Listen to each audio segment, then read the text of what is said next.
हरे कृष्णा साधना। हम लोग भक्ति रसामृत सिंधु का 14 अध्याय में हैं। आज हम लोग चौथा पैराग्राफ स्टार्ट करेंगे। यस, पढ़िए ऋषभ प्रभु, माइक ले लीजिए। বলছিলাম এসি চলছে না? এদিকে জল পড়ছে না। ও এদিকে জল পড়ছে, এদিকে চালিয়েছি। আচ্ছা ওদিকে চালিয়ে ফ্যান নেই চলছে। এটা চালা না, দেখি না পাইপ হয়তো ক্লিয়ার করে দিয়েছে। আমি আগে আমার ক্লাসে হয়েছে বিনোদন ক্লাসে খুব জল পড়ে গেছে। ও আমি চালাতে পারি, কোনো অসুবিধা এই নেই। পাখা চালাবে না, মানে আমি পাখা না চালালে পাখা বন্ধ আছে। বলছি ও সরে যাক, তাহলে আমি একটা কাজ করে একটা पंखा দিয়ে দিচ্ছি ওখানটা, তবু 10 मिनट में हो जाएगा। क्या ठंडा हो जाएगा ना? हम ना वो ठीक है, वो इसी चलने से भी चलेगा। फैन ऑफ कर दीजिए, मैं हम वक्त मुझे फैन ऑफ कर दीजिए, पूरा आवाज़ ना। क्या फैन? फैन नहीं चाहिए, फैन वो एसी चल रहा है, वो ठंडा कर देगा। ओके स्टार्ट करें। हरे कृष्ण। श्रीमद् भागवत में कृष्ण कहते हैं, हे उद्धव, जो लोग मेरी सेवा में गंभीरता पूर्वक लगे हुए हैं, उनके लिए दार्शनिक चिंतन, ज्ञान तथा कृत्रिम वैराग्य का अनुशीलन अधिक उपयुक्त नहीं होता। जब कोई व्यक्ति मेरा समझ में आया तीन चीज? क्या उपयुक्त नहीं होता है? जो मेरा भक्ति में लगा हुआ है, क्या क्या उपयुक्त नहीं होता है? दार्शनिक चिंतन और कृत्रिम वैराग्य, आर्टिफिशियल वैराग्य, लोक दिखावा, फल्गु वैराग्य। आगे, जब कोई व्यक्ति मेरा भक्त बन जाता है तो उसे भौतिक भोग के त्याग के सारे फल स्वतः उपलब्ध हो जाते हैं और उसे परम सत्य को समझने के लिए काफी ज्ञान प्राप्त हो जाता है। भक्ति में प्रकृति की यही परीक्षा है। भक्त कभी अंधकार में नहीं रह सकता, क्योंकि भगवान उस पर विशेष दया दिखाते हैं और उसके अंतःकरण से उसे प्रकाश प्रदान करते हैं। समझ में आया? कौन सा श्लोक है?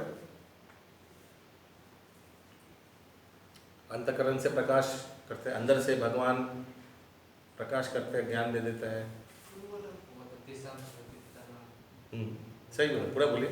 भजतामृति पूर्वकम ये न माम उपयन्ति ते। हम बता देते हैं अंदर से किस तरह मेरे धाम आ सकते हैं आप सब। भगवान सब प्रकाश करते हैं अंदर से, ठीक है। तुरंत ऐसे क्लिक होना चाहिए, श्लोक देख के, पैराग्राफ देख के एक चीज से पता चल जाएगा। क्या? अंदर से। अंदर से माने ददामी बुद्धि योग अंत, इस तरह से क्लिक होना चाहिए। कंटिन्यू। इसी के आगे उद्धव को उपदेश देते हुए भगवान कहते हैं, हे मित्र, मेरे भक्तों को साकाम कर, तप, दार्शनिक ज्ञान के अनुशीलन, वैराग्य, योगाभ्यास, दान तथा अन्य समस्त पुण्य कर्मों से प्राप्त होने वाले लाभ स्वतः प्राप्त हो जाते हैं। इन भक्तों को सारी वस्तुएं उपलब्ध रहती हैं, फिर भी वे मेरी भक्ति के जाते हैं। ठीक से पढ़िए। अतिरिक्त और कुछ नहीं चाहिए।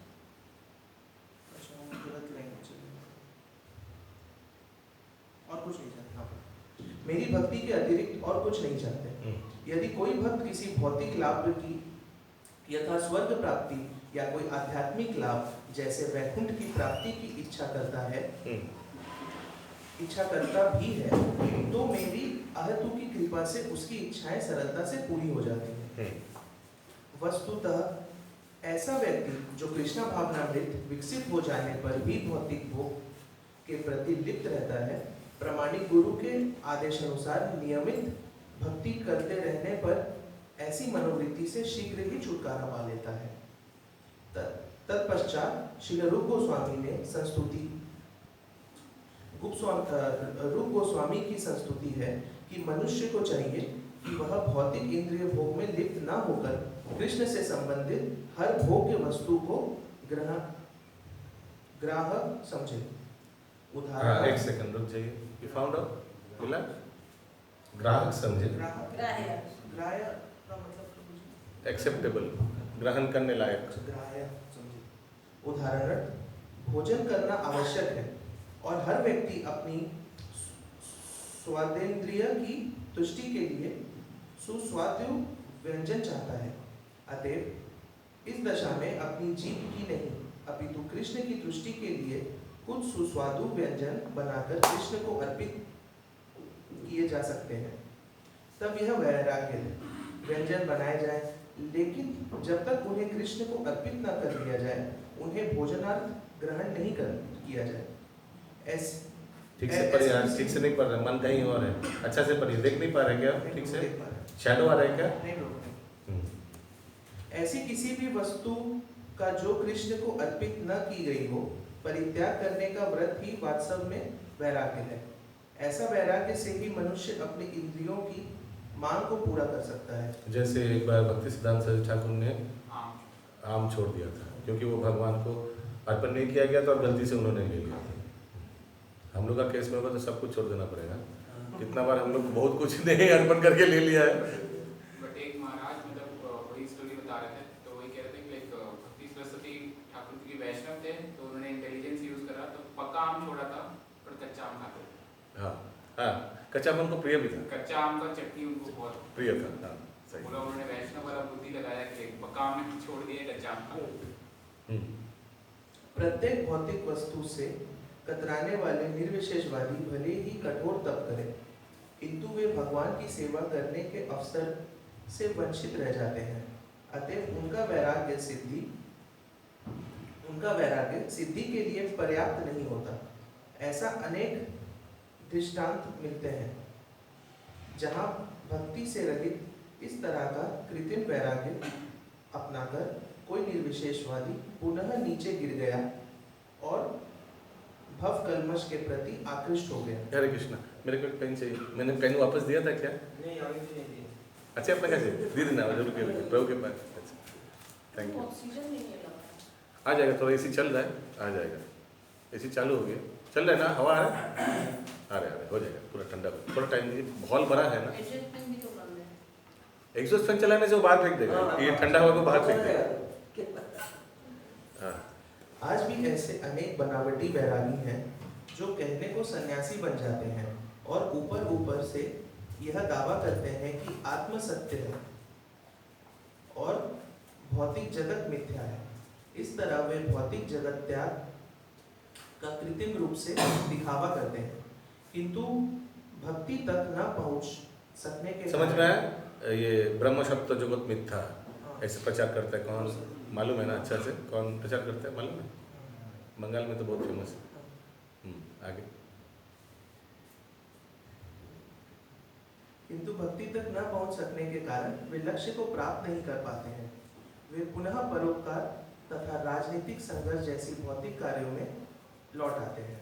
तथाकथित सन्यासियों के ऐसा बहुत उदाहरण प्राप्त है जिन्होंने जगत को मिथ्या कहकर छोड़ दिया, किंतु पुनः वे भौतिक जगत में आ गए, क्योंकि वे वास्तव में भगवान के चरणारविंदों की शरण नहीं खोज रहे थे। जो विशेषवादी कौन सा ऊपर उठे रहते हैं जो बोला जा रहा है यहाँ पर कि वो गिर जाते हैं नीचे। पूरा सेंटेंस पढ़िए। तो वैसे भी निर्विशेषवादी उनको बोला जा रहा है, तो फिर वो नीचे गिर जाते हैं, तो वैसे भी नीचे ही गिरा कहा जाएगा। हाँ पढ़िए, कोई सेंटेंस पढ़िए, नीचे गिर जाते कहाँ लिखा हुआ मैंने पूरा प्रसंग समझ लेते हैं। कौन सा सेंटेंस बताइए? निर्विशेष। नीचे का पैरा। अच्छा अच्छा, there are many following artificial renunciation. तो निर्विशेषवादी क्योंकि उन्होंने कृत्रिम वैराग्य किया, आर्टिफिशियल वैराग्य किया, तो क्या हुआ? उनका पतन हो गया। आगे तो निर्विशेषवादी था लेकिन अभी भौतिकवादी हो गया। उसी का उदाहरण में बता रहा है कि कुछ कुछ साधु इतना वैरागी बन गया, बाद में ये सब छोड़ छाड़ के पॉलिटिक्स ज्वाइन कर लिया। यही उदाहरण दिया, समझ में आया? हाँ, कोई साधु है, पहले नहीं वैराग्य, हम सब वैराग्य, संसार से मोह पूरा छोड़ दो, एकदम पूरा वैराग्य। आर्टिफिशियल वैराग्य था क्योंकि भक्ति कुछ था नहीं।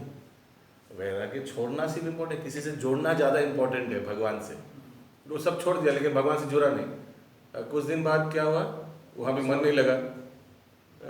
बैक जब हुआ तब आगे तो कम से कम भगवान का निराकार को उपासना करता था, लेकिन अभी क्या हुआ? एकदम कर्मी बन गया। कर्मी सब पॉलिटिक्स ज्वाइन कर, समझ में आ रहा है? वही उदाहरण। आगे। जो वस्तु भगवान की सेवा में काम आ सके उसका त्याग नहीं करना चाहिए, यही भक्ति का रहस्य है।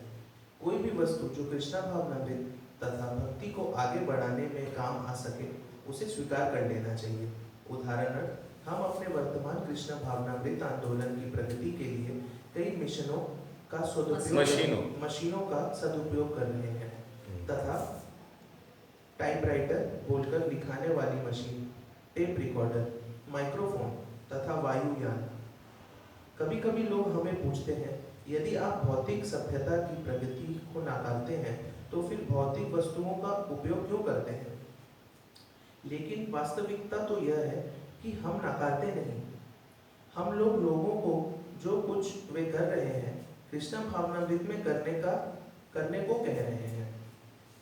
यह वही सिद्धांत है जिसके अंतर्गत कृष्णा ने भगवत गीता में अर्जुन को सलाह देकर वह अपनी युद्ध संबंधी क्षमताओं को भक्ति में रहकर उपयोग करें।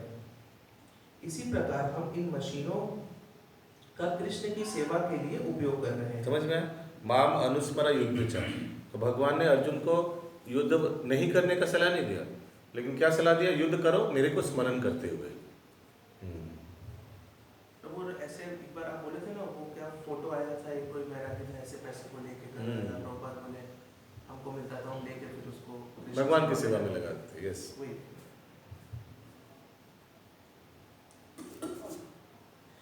कृष्ण अथवा कृष्ण भावनामृत के प्रति ऐसी भावना से हम प्रत्येक वस्तु स्वीकार कर सकते हैं।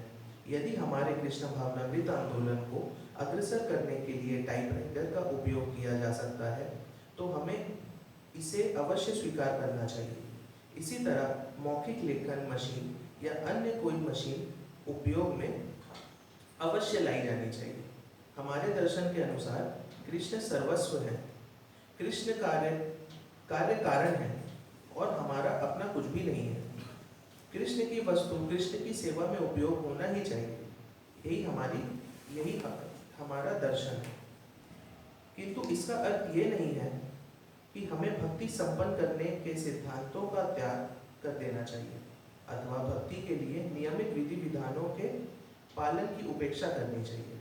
भक्ति की प्रारंभिक अथवा नौसिखियाई अवस्था में भक्त को उन सभी विधि विधानों का पालन करना चाहिए जो आध्यात्मिक गुरु द्वारा स्थापित किए गए हैं। वस्तुओं को स्वीकार करना या ठुकरा देना भक्ति के सिद्धांतों पर निर्भर होना चाहिए। ऐसा नहीं कि कोई स्वतंत्र रूप से धारणाएं निर्मित कर ले कि किस वस्तु को स्वीकार करना है और किसको ठुकराना है। अतः भगवान की ओर से भक्त का मार्गदर्शन करने के लिए कृष्ण के साकार प्राकट्य के रूप में गुरु का होना आवश्यक है। तो गुरु बोलेगा नहीं इसको आप तुम यूज कर सकते हो भगवान की सेवा में। और गुरु ऐसे भी बोल सकते नहीं, ये माधुर पे तुम सोते हो, उसको भजन कीर्तन के लिए यूज नहीं करना चाहिए। तो इसीलिए गुरु का निर्देशन बहुत इंपॉर्टेंट है। कौन सा स्वीकार करना चाहिए, कौन सा परित्याग करना चाहिए, ये टाइम प्लेस एंड सर्कमस्टांसेस बताएगा under the guidance of spiritual master. आगे गुरु को धन संग्रह या अनुयायियों की बड़ी संख्या से कभी संभ्रांत नहीं होना चाहिए। कोई प्रामाणिक गुरु कभी ऐसा नहीं होगा। किंतु यदि कभी कोई गुरु उचित प्रकार से अधिकृत नहीं होता और वह अपने आप गुरु बन बैठा है तो वह धन संग्रह या अनुयायियों की दीर्घ संख्या से संभ्रांत हो सकता है। संभ्रांत का मतलब looking for satisfied with large number of followers. भ्रम से नहीं है, संभ्रांत में is more happy with large number of followers. तो बहुत इम्पोर्टेंट है, स्पेशली ये इस्कॉन की, क्योंकि वो गुरुइज्म इतना फैल गया है ना, सबको लगता है कि हमारा गुरु का अनुयायी ज़्यादा होना चाहिए तो फिर गुरु खुश होंगे, हमारा अथॉरिटी खुश होंगे। इस साल तुमने कितना लाया? इस साल हमने 20 हमारे ग्रुप से आपका शिष्य बना गुरु महाराज। फिर गुरु महाराज कुछ लेना देना नहीं है, लेकिन जो नीचे वाला भक्त लोग होता है ना, उन लोग ऐसे सोचता है कि गुरु खुश हो जाएंगे, वाह बोलेगा हमारे टीम में लाया तुम, वेरी गुड। तो इस तरह से अनुयायी बनाना अपना वो सोचता है कि इससे बहुत खुश होगा। तो ये मूर्खता है। गुरु भी कभी ना धन संग्रह करता है ना शिष्य संग्रह करता है, जो योग्य है उन्हीं को दे। ये नियम है। तो इसलिए कभी भी ये सब गुरु कैनवैसिंग बोलता है इसको, में गुरु कैनवैसिंग के चक्कर में नहीं पड़ना चाहिए।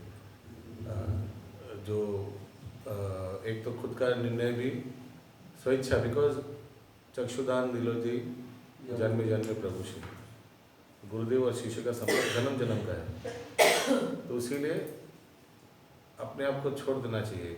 जैसे एक नदी में एक पत्ता छोड़ दिया और वो कौन सा किनारा जाएगा उसको लेट दैट डिसाइड, जैसे जहाँ उसका मन वहीं चले जाएगा गुरु के चरणों के प्रति।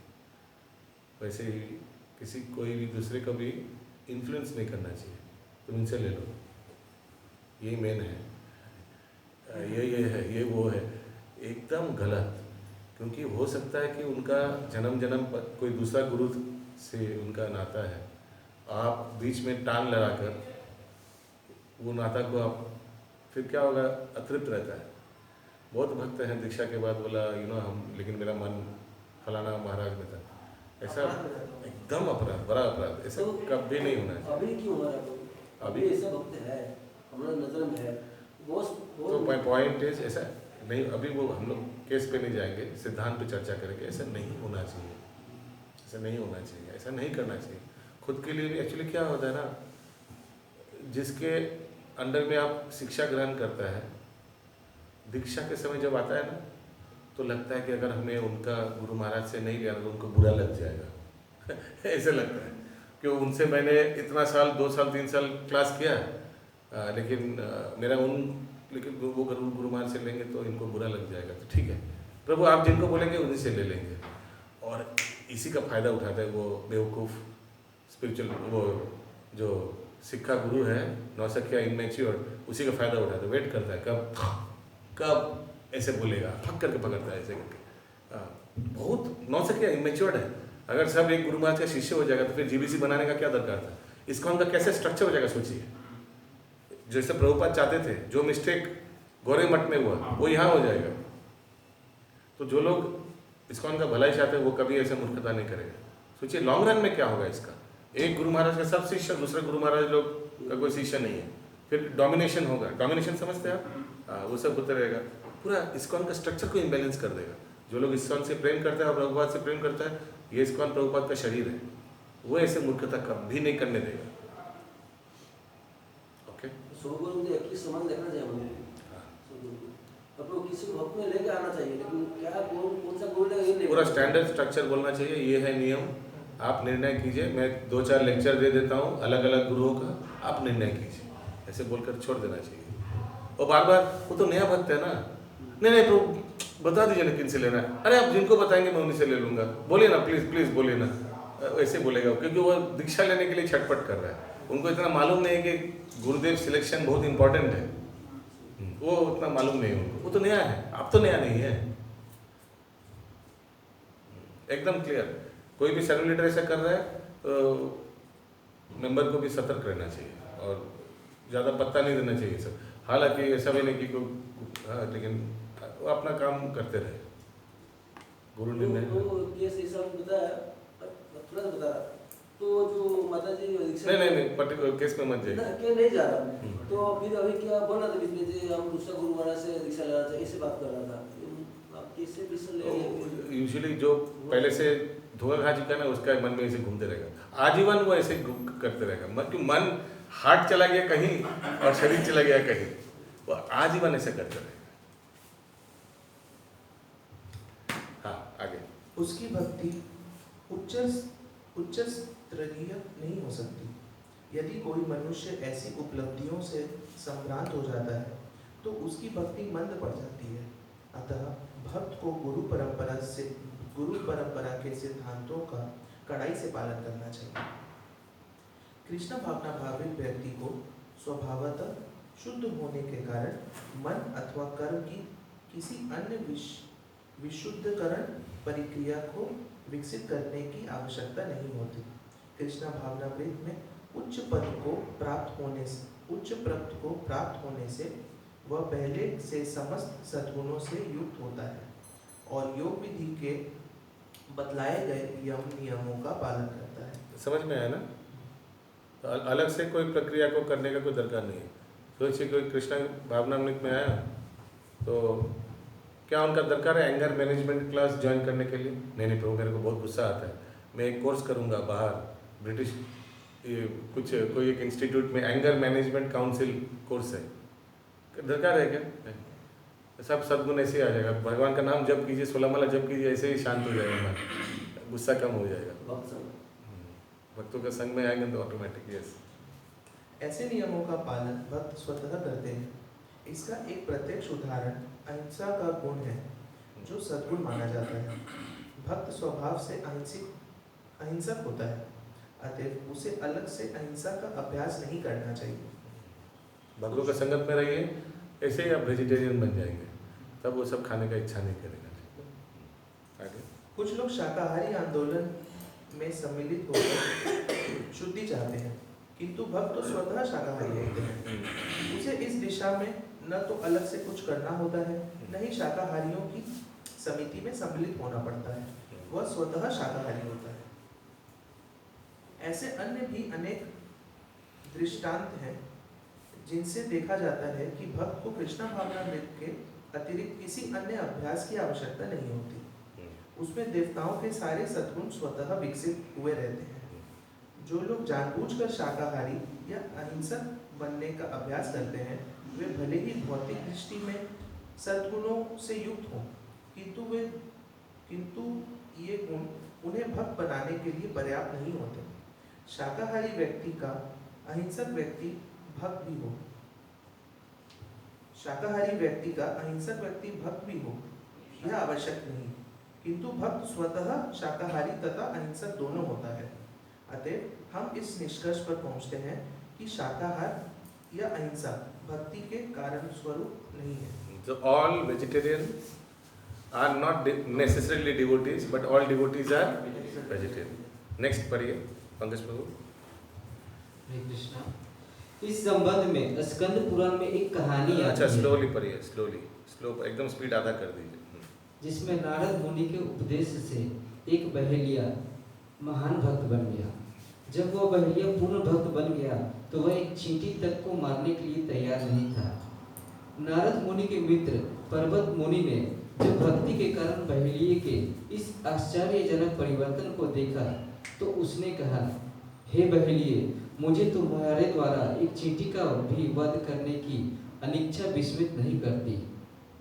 जिस व्यक्ति में भक्ति विकसित हो जाती है उसमें सारे सद्गुण स्वतः आ जाते हैं। भक्त कभी किसी के लिए पीड़ादायक नहीं बनता। श्री रूप गोस्वामी यहाँ पुष्टि करते हैं कि चेतना एवं शारीरिक कर्म की शुद्धि, तपस्या, मन शांति आदि गुण भक्ति में तल्लीन रहने वाले व्यक्ति में स्वतः प्रकट होते हैं। श्री रूप गोस्वामी यहाँ पुष्टि करते हैं कि भक्ति 9 प्रकार की होती है। श्रवण, कीर्तन, स्मरण, सेवा, मंदिर में श्री विग्रह की पूजा, वंदन, आज्ञा पालन, सखा के रूप में कृष्ण की सेवा तथा उन्हें सर्वस्व अर्पित करना। इनमें से प्रत्येक विधि इतनी शक्तिशाली है कि यदि कोई इनमें से एक का भी पालन करे तो उसे निसंदेह वांछित सिद्धि प्राप्त हो सकती है। उदाहरणार्थ, यदि एक व्यक्ति की रुचि भगवान के श्रवण में है और दूसरे की भगवत नाम कीर्तन में, तो दोनों को ही उनका भक्ति में वांछित लक्ष्य प्राप्त होगा। तो जी बातचीत का क्या? जो आपका वांछना है कि हम भगवत धाम प्राप्ति, जो आपका वांछित लक्ष्य है, desired goal, you will attain. कोई एक में अगर ज़्यादा नौवदा भक्ति है, सोचिए किसी को अर्चनम में बहुत, तो सिर्फ अर्चनम करके भी आप भगवान के धाम पहुंच सकते हैं। एकदम निष्ठापूर्वक अर्चनम, किसी बहुत अर्चनम में, बहुत डिटी वर्शिप में बहुत मन है। इसकी व्याख्या श्री चैतन्य चरित्रामृत में हुई है। कोई व्यक्ति इनमें से 1, 2, 3 या सभी विधियों को संपन्न कर सकता है। इससे उसे अंत में भक्ति में स्थापित होने का वांछित लक्ष्य प्राप्त होगा। इसके भी ठोस उदाहरण मिलते हैं कि भक्त ने किस प्रकार किसी एक प्रकार की सेवा करके सिद्धि प्राप्त की। राजा परीक्षित ने श्रीमद् भागवत के श्रवण मात्र से जीवन लक्ष्य प्राप्त किया। तो ये नवदा भक्ति में कौन सा उनका मेन था? श्रवण। सुखदेव गोस्वामी ने श्रीमद् भागवत का पाठ मात्र करके जीवन लक्ष्य प्राप्त किया। कौन सा था उनका नवदा भक्ति में? कीर्तनम, करेक्ट। प्रहलाद महाराज सदैव भगवान का स्मरण करके अपनी भक्ति में सफल हुए हैं। स्मरण लक्ष्मी जी भगवान के चरण कमलों को दबाकर सफल हुई। पाद सेवन। राजा पृथु मंदिर में पूजा करके सफल हुए हैं। अर्चना अक्रूर वंदना करके सफल हुए हैं। वंदना हनुमान भगवान रामचंद्र की निजी सेवा करके सफल हुए हैं। दास्य अर्जुन कृष्ण को सखा बनाकर सफल हुए। साख्य बलि महाराज कृष्ण को अपना सर्वस्व दान करके सफल हुए। आत्मनिवेदन। ठीक है। प्रभु अक्रूर वंदना अक्रूर मतलब अक्रूर एक कैरेक्टर है ना, कंस का वो जो भेजा था कंस दोनों को बुला के लाओ मल्ल युद्ध के लिए। तो अक्रूर एक्चुअली भगवान का भक्त थे, तो अक्रूर बहुत अच्छा स्तुति प्रदर्शन करते हैं। जब वृंदावन मथुरा में गोकुल में घुसते हैं उस समय बहुत सुंदर स्तुति करते हैं, और जब निकलते हैं तो उस समय जब भगवान कृष्ण बलराम को देखा कि अरे पानी में भी है, यमुना में भी है और बाहर भी है, उस समय बहुत सुंदर स्तुति आते हैं उनका। तो वंदनम के लिए यानी स्तुति, वंदनम माने ग्लोरिफिकेशन, भगवान का स्तुति करना, उसमें बहुत उनका। तो एक बार जैसे स्मरण कर रहे थे कि भगवान आएंगे, मैं भगवान का चरण दर्शन करूंगा, मतलब मन से वंदना कर करके। हाँ, वो प्रवेश करने के समय, गोकुल में घुसने के समय। प्रभु वंदना में और स्मरण में प्रहलाद महाराज स्मरण माने आप स्मरण करें भगवान को, मन ही मन में स्मरण करें। वंदना माने वाणी से आप स्तुति कर रहे हैं, मुंह से। ऐसे भी भक्त हुए हैं जिन्होंने भक्ति की सारी विधियों को एक साथ पूरा किया। श्रीमद् भागवतम में कौन सा उदाहरण है? कौन है? अम्बरीश अम्बरीश महाराज। यस। सर अंगों से सेवा करते थे। श्रीमद् भागवत में 9.4.18 18 से लेकर 20 तक महाराज अम्बरीश के विषय में बतलाया गया है कि उन्होंने समस्त भक्ति विधियों का पालन किया। सुखदेव गोस्वामी कहते हैं, सर्वप्रथम राजा अम्बरीश ने अपने मन को भगवान कृष्ण के चरण कमलों में एकाग्र किया और तब अपनी वाणी को भगवान की लीलाओं के वर्णन में लगाया। उन्होंने अपने हाथों को भगवान के मंदिर को साफ करने में लगाया। उन्होंने अपने कानों को भगवान की दिव्य महिमाओं के श्रवण में लगा दिया। उन्होंने अपनी आंखों को मंदिर में सुंदर अर्च विग्रह का दर्शन करने में लगाया। उन्होंने अपने शरीर को भगवत भक्तों की संगति में रहने में लगाया। जब आप किसी की संगति करते हैं तो आपको उसके साथ उठना, बैठना, खाना पड़ता है। इस तरह उसके शरीर से आपके शरीर का स्पर्श होना अनिवार्य है। महाराज अम्बरीश ने केवल शुद्ध भक्तों की संगति की और अन्य किसी से शरीर का स्पर्श नहीं होने दिया। उन्होंने कृष्ण को अर्पित तुलसी दल तथा फूलों को सूंघने में, अपने नथुनों का और कृष्ण प्रसाद खाने में अपनी जीभ का सदुपयोग किया। महाराज अम्बरीश कृष्ण को उत्तम प्रसाद अर्पित कर सकते थे क्योंकि वे राजा थे और उनके पास धन का अभाव ना था। वे कृष्ण को सर्व उत्कृष्ट व्यंजन अर्पित करते थे और फिर बचे हुए भोजन को कृष्ण प्रसाद के रूप में खाते थे। उनकी राजसी शान में कोई कमी नहीं थी क्योंकि उनके महल में सुंदर मंदिर था जिसमें कीमती साज सम्मान से अलंकृत भगवान का अर्चा विग्रह था जिसे उत्तम भोजन अर्पित किया जाता था। इस तरह हर वस्तु उपलब्ध थी और वे सदैव कृष्ण भावनामृत में तल्लीन रहते थे। भाव यह है कि हमें महान भक्तों के पद चिन्हों का अनुसरण करना चाहिए। यदि हम भक्ति की सारी विधियों को संपन्न ना भी कर सके तो कम से कम एक विधि को अवश्य पूरा करें, जैसा कि पूर्ववर्ती आचार्यों ने किया। यदि हम भक्ति की सारी विधियों को संपन्न करने में लग जाएं, जैसा कि महाराज अम्बरीश ने किया था, तो इन सारी विधियों में से प्रत्येक से सिद्धि मिलने का आश्वासन दिया जाता है। किसी विधि की प्रथम पूर्णता के साथ ही मनुष्य भौतिक कलमा से स्वतः छूट जाता है और मुक्ति उसकी दासी बन जाती है। इस भाव की पुष्टि बिल्लो मंगल ठाकुर के दृष्टांत से हो जाती है। यदि भगवान की अनन्य भक्ति की जाए तो मुक्ति तो भक्त की दासी बनकर उसके पीछे पीछे चलती है। श्री रूप गोस्वामी कहते हैं कि कभी कभी भक्ति के विधानों वैदिक भक्ति को आचार्यगण राजसी ऐश्वर्य भक्ति का मार्ग भी कहते हैं। वैदिक भक्ति को आचार्यगण राजसी ऐश्वर्य भक्ति का मार्ग भी कहते हैं। ये क्या वैदिक भक्ति मतलब हो गया प्रभु विद मतलब कोड ऑफ कंडक्ट फॉलो करके किया जाता है। जो डेली हम लोग भगवान का नाम जप कर रहे हैं, भगवान का भोजन विधि का भोग विधान ग्रहण नहीं कर रहे करते हैं, रूल्स एंड रेगुलेशंस फॉलो करके जो कर रहे हैं वो वैदिक भक्ति है। यही राजमार्ग, this is the glorious path, English में लिखा है as the path of serving the Lord in opulence. तो इस तरह से ऐश्वर्यपूर्ण भगवान को आप सेवा कर रहे हैं। माधुर्यपूर्ण भगवान को कैसे सेवा कीजिएगा? रागानुगा भक्ति से, स्पॉन्टेनियस है। लेकिन हम लोग उस स्तर पे पहुंचा नहीं कि राधा कृष्ण का सेवा करें आउट ऑफ स्पॉन्टेनियस।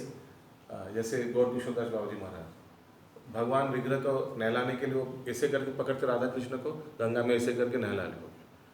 लेकिन हम लोग का तो वैसे विधि नहीं है। अगर आप देखें, सुबह देखे नहीं हम लोग, अर्चन होता है, उसमें 1600 प्रचार से भगवान को नहलाया जाता है, उसी का चरणामृत हम लोग भरते हैं, उसी का पानी भरते। तो पहला बार कौन सा हो गया? विधि भक्ति, वैदिक भक्ति 16 प्रचार्य से। तो वो यूजुअली वैकुंठ में लक्ष्मी दास्य भाव में लक्ष्मी, तो दास्य भाव में प्रभु दास कहाँ? वो वैकुंठ वाला भक्ति होता है। लेकिन वैकुंठ वाला भक्ति करते करते आप एक दिन रागानुगा स्तर पे जाएंगे। जो ABCD नहीं पढ़ा वो डायरेक्ट एप्पल कैसे लिखेगा? तो ABCD है वैदिक भक्ति, और वैदिक भक्ति करते करते आपको प्रयास नहीं करना पड़ेगा। एक दिन अचानक अपने खुद ही आप एप्पल लिख पाएंगे। और रागानुगा भक्ति क्या है? स्पॉन्टेनियस। जैसे मैंने बताया, उदाहरण दिया, तो भगवान को नहलाना है, वो भूल गया, गंगा में डुबा दिया, हो गया नहलाना, हो गया वो है रागानुगा भक्ति। वो स्तर पे था, उनका अधिकार था, दी ऑडेसिटी, उनका अधिकार था। आप और मैं ऐसे नहीं कर सकते, अपराध हो जाएगा, उसका अपराध में गिना जाएगा। ठीक है, नया चैप्टर शुरू कर रहे हैं। श्रील प्रभुपाद का प्रणाम मंत्र सब हाथ जोड़ करके बोलिए। नमो विष्णुपादाय कृष्ण पृष्ठाय भूतले श्रीमते भक्ति वेदांत स्वामी निति नाम्ने नमस्ते सारस्वते देवे गौरवाणी प्रचारिणे निर्विशेष शून्यवादी पाश्चात्य देशतारिणे। श्रील प्रभुपाद की जय हो। हाँ, कंटिन्यू। अध्याय 15 रागानुगा भक्ति। रागानुगा भक्ति का उदाहरण वृंदावन में कृष्ण के शाखाओं में आसानी से देखे जा सकते हैं। कृष्ण के साथ वृंदावन के वासियों के स्वतः स्फूर्त आचार व्यवहार रागानुगा कहलाते हैं। इन व्यक्तियों को भक्ति के विषय में कुछ भी नहीं सीखना पड़ता। वे पहले से समस्त विधि विधानों में कुशल होते हैं और उन्हें भगवान की रागानुगा भक्ति प्राप्त हो चुकी रहती है। उदाहरणार्थ, कृष्ण के साथ खेलने वाले ग्वाल बालों को उनके साथ खेलना किसी तपस्या या योग के अभ्यास द्वारा नहीं सीखना होता। वे अपने पूर्व जन्मों में समस्त विधि विधानों की परीक्षा उत्तीर्ण कर चुके रहते हैं। फलतः उन्हें कृष्ण के प्रिय मित्रों के रूप में उनकी प्रत्यक्ष संगति प्राप्त होती है। उनकी यह स्वतः स्फूर्त मनोवृत्ति रागानुगा भक्ति कहलाती है। हाँ, तो अगर सोचिए उन लोग हार गया तो भगवान को कंधे पे चढ़ाएंगे। हम लोग क्या भगवान का विग्रह को कंधे पे या भगवान को कंधे पे चढ़ा सकते कभी? हाँ, कभी किया आप लोग ने? नहीं, अपराध हो जाएगा। हाँ, और अगर सोचिए उन लोग, अब कृष्ण अगर हार गया तो भगवान को उन लोग को कंधे पर चढ़ाना पड़ेगा। हम लोग कभी भगवान के कंधे पे चढ़ेंगे क्या? हाँ, चरण लगेगा, ठीक लगेगा, अपराध लगेगा ना। तो ये उन लोग का अधिकार है, स्पॉन्टेनियस, आउट ऑफ लव। उन लोग ऑलरेडी कर चुका है होमवर्क, उसीलिए एक दिन वो लोग भी वैदिक भक्ति करके उस स्तर पे पहुंचा है। हालांकि सब नहीं, कुछ नित्य पार्षद होता है इटर्नली, और बाकी कुछ होता है जो भक्ति भजन कीर्तन करके अपने आप को सुधार के उस स्तर पे पहुंचा। तो जैसे अर्जुन थे, वो भी तो इटर्नल एसोसिएट है भगवान के। तो फिर वो तो लेकिन साख्य रस में नहीं है। अर्जुन तो साख्य रस में ही है। किस रस में? क्या बोलना चाहते हैं? अर्जुन तो प्रभु जैसे मनुमंगल है या श्रीदामा फ्रेंड भगवान। फ्रेंड का बहुत कैटेगरी है। फ्रेंड का बहुत इंटीमेट फ्रेंड है। एक फ्रेंड है लेकिन ऑ एंड रेवरेंस, मान सम्मान। जैसे आप लोग का भी कुछ दोस्त होगा जिसके साथ दोस्त है लेकिन वो कंधे में वो सब नहीं।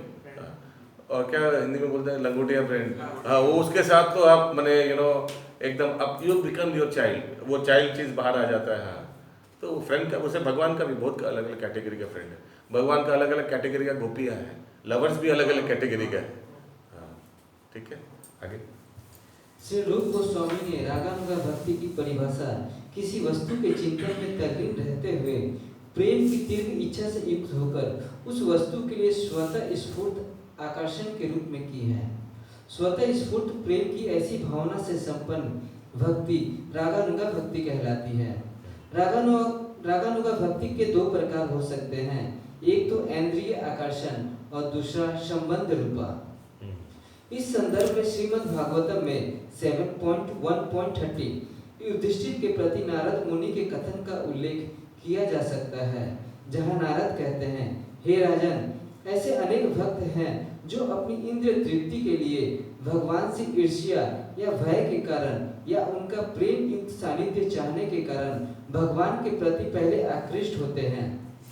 अनंतर ये आकर्षण भौतिक कलमश से रहित हो जाते हैं और पूजा करने वालों में धीरे धीरे आध्यात्मिक प्रेम विकसित होने लगता है, जिससे उन्हें शुद्ध भक्तों द्वारा अभिलाषित जीवन का लक्ष्य प्राप्त हो जाता है। पर्सनल इंद्रिय के आकर्षण, इंद्रिय से आकर्षण, आँख से आकर्षित होकर, इसका श्लोक है एक्चुअली। ये सब देने से अच्छा होता है, इसमें बुक में नहीं दिया हुआ है। गूगल में देखिए, गोप्य कामाद लिखिए, सब आ जाएगा। बाकी गोप्य कामाद भयात कंसो।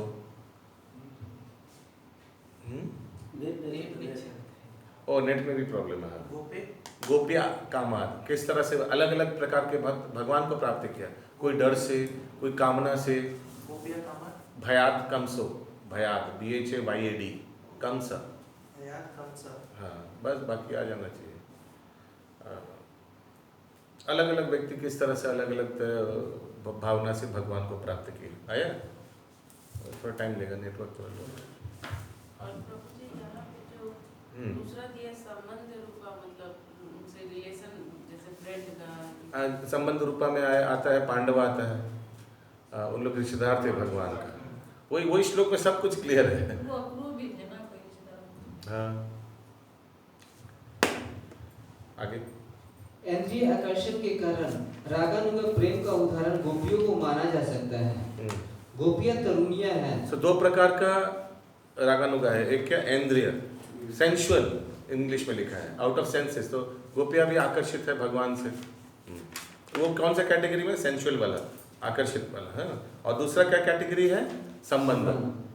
ठीक है, गोपियां संबंधित थे क्या? नहीं, लेकिन अट्रैक्शन था भगवान के प्रति। आगे। और कृष्ण तरुण बालक है। ऊपर से ऐसा लगता है कि यौन काम के आधार पर गोपियां कृष्ण के प्रति आकृष्ट है। इसी प्रकार राजा कंस भय के कारण कृष्ण के प्रति आकृष्ट था।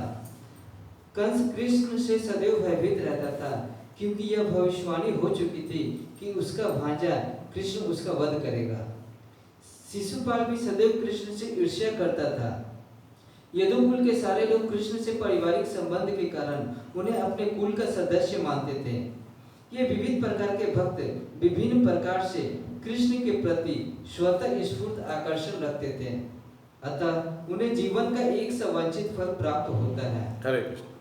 सबको मोक्ष मिला या भगवत प्राप्त धाम मिला, भगवत धाम मोक्ष कंस को भी मिला, वो भी भगवान के ब्रह्म ज्योति में गया। हालांकि वो जय विजय वाला पैर है क्या कंसा? तो फिर तो वो फिर जाके द्वारपाल बन गए। नहीं, कंस नहीं था ना? अच्छा, शिशुपाल, दंतवक्र, रावण, कुंभकर्ण। नहीं, कंस नहीं था, कंस नहीं था। तो वो कहाँ गया फिर? ब्रह्म ज्योति में गया। वो तो स्पिरिचुअल वर्ल्ड ही है। तो ये अलग अलग प्रकार से भगवान का प्रति आकर्षित थे। मिला वो श्लोक?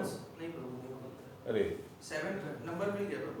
हाँ, वो श्लोक 7.1.31। हाँ, गोप्य कामाद, वो श्लोक वेदावेश नहीं खुल रहा प्रभु। नहीं, वेदावेश क्यों? गूगल में मारिए ना। गूगल में मारे प्रभु, वेदावेश का सबसे अच्छा, ऊपर अच्छा। दिखा रहा है। गोप्य वो अगर कंस ब्रह्म ज्योति में गए तो फिर पूतना गोलोक में कैसे? पूतना गोलोक में कैसे? पूतना तो भगवान का कृपा से, वो बलि महाराज का एक्चुअली वो बहन थी। उन्होंने पिछले जन्म में चाहा था कि भगवान को दूध पिलाए। इतना सुंदर बटू ब्राह्मण आया, काश मैं इनको दूध पिला सकता था अपना। हाँ, लेकिन फिर जब उन्होंने अपना रंग दिखाया यानी बड़ा हो गया ना, उपेंद्र, क्या नाम है उनका, बामन अवतार, बड़ा हो गया और उनका भाई से सब तीनों लोग छीन लिया, तो उनको बुरा लगा। काश इसको मैं मार देता। तो दोनों भगवान ने इच्छा पूरी किया अगले जन्म में। हाँ करेक्ट। सब मेरे बाद रिपीट करिए। गोप्य का इसको थोड़ा ग्रुप में डाल दीजिए, टेक्स्ट को कॉपी करके हाईलाइट करके टेक्स्ट, सिनोनिम्स एंड ट्रांसलेशन, और परपोर्ट भी डाल ट्रांसलेशन डाल दीजिए। मेरे बाद दोहराइए। गोप्य कामात् भयात् कंसो द्वेषा चैद्यदयो नृप संबंध वृष्णयात् स्नेहात् यूयं भक्तवयं विभो। अच्छा मैं इंग्लिश में पढ़ रहा हूँ। My dear king Yudhishthira, the gopis by the lusty desires, Kamsa by fear, Shishupal and other kings by envy. Shishupal के एक्चुअली जन्म से ही ना उनको बोल दिया था कि उनका माता को बोल दिया था कि इसको मार दो, बहुत अपराध करेगा, मार दो इसको। तो माता ने बोला नहीं प्लीज़ मारिए मत, मारिए मत। भगवान से प्रार्थना की तो भगवान बोले ठीक है, क्योंकि क्यों मारना चाहते, बोला ये हमारा सबसे हमेशा हमारे को गाली देगा, तो ठीक है 100 गाली तक माफ है। कुछ बुक में ऐसा भी पढ़े है ना। एक सेकंड, जो इस्कॉन में चलता है वही बोला, ठीक है। कुछ बुक में क्या पढ़ा है, क्या फल जन्म में चार हाथ जो इस्कॉन में तो यही लिखा है, जो हम लोग आलोचना महाराज से श्रवण किया, ये तो सुना है। जैसे आपको बंकिम प्रभु जैसा आज क्लास में बता रहे हैं, कुछ जगह सुना है कि पांडा लोग पिटा के मार दिया महाप्रभु को। क्या उस चीज़ को हम लोग क्लास में डिस्कस करते हैं? जो आचार्य लोग ने बताया वही हम लोग डिस्कस करते हैं। आचार्य ने बताया कि महाप्रभु पुरी के समुद्र में कोई देखा, कोई टोटा गोपीनाथ में देखा, कोई देखा जगन्नाथ विग्रह में विलीन हुआ, वही आलोचना करेंगे। कुछ बुक्स में क्या लिखा है, क्या लेना देना।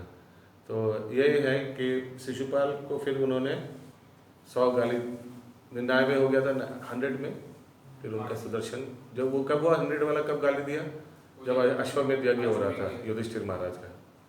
और फिर सबने क्या देखा, शिशुपाल के शरीर से एक ज्योति निकला लाल वाला, और वो भगवान के चरण में चला गया।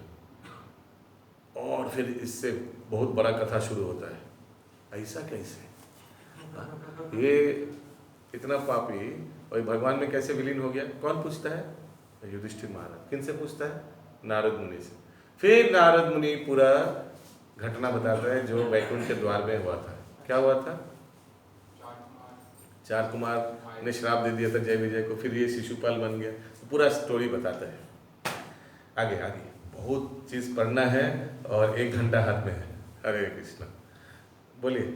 कृष्ण के प्रति गोपियों का आकर्षण तथा यदुवंश के सदस्यों का स्नेह दोनों ही स्वतः स्फूर्त या रागानुगा माने जाते हैं, किंतु कृष्ण के प्रति कंस का भय से जनित आकर्षण या शिशुपाल का द्वेष से उत्पन्न आकर्षण भक्ति नहीं माने जाते, क्योंकि उनके मनोभाव अनुकूल नहीं है। मन की अनुकूल दशा में ही भक्ति संपन्न की जानी चाहिए। इसीलिए श्री रूप गोस्वामी के अनुसार ऐसे आकर्षण भक्ति में परगणित नहीं होते हैं। वे यदियों के स्नेह का भी विश्लेषण करते हैं। यदि यह स्नेह मैत्री के स्तर पर हो तो यह रागानुगा है, किंतु यदि यह वैधानिक स्तर पर हो तो ऐसा नहीं है। समझ में? जब स्नेह रागानुगा भक्ति के पद समझ में आया ना? समझ में आया ना? बोलिए ना सर। क्या बोले? यदि आप फॉलो नहीं कर रहे क्लास को, फिर हम क्यों फालतू टाइम वेस्ट करें? फॉलो करिए पहले। अगर समझ नहीं आया तो बोलिए। मैं जब पूछूंगा समझ में आया फिर बोलिएगा। मैत्री के स्तर पर है तो रागानुगा है, किंतु यदि पैदिनी स्तर पर हो तो ऐसा नहीं है। हाँ। तो रागानुगा का दो तरह से क्यों बोला जा रहा है? अरे 2 तरह का कैटेगरी है, वो तो पहले उसी से शुरू हुआ। कंस का भक्ति भी तो प्रभु जी रागानुगा में आएगा ना? नहीं, नेगेटिव था। हाउ नेगेटिव था? इंद्रिय आकर्षण तो था। हाँ, लेकिन नेगेटिव इंद्रिय आकर्षण था, उसीलिए नहीं आएगा। लेकिन गति सब है। ये श्लोक इसीलिए बताया गया कि गति सबका एक हुआ, सबको मुक्ति मिला। हाँ, गोपियों का भी और कंस का भी। लेकिन गोपियों को मिला भगवत धाम, कंस को मिला ब्रह्म ज्योति। दोनों को ही तो रागानुगा का 2 कैटेगरी को, एक गोपिया का और एक संबंधी यदु का दिया हुआ है, यादवों का, पांडवों का संबंध से वो भगवान को सेवा करते थे। पांडव लोग संबंध से भगवान का सेवा करते थे।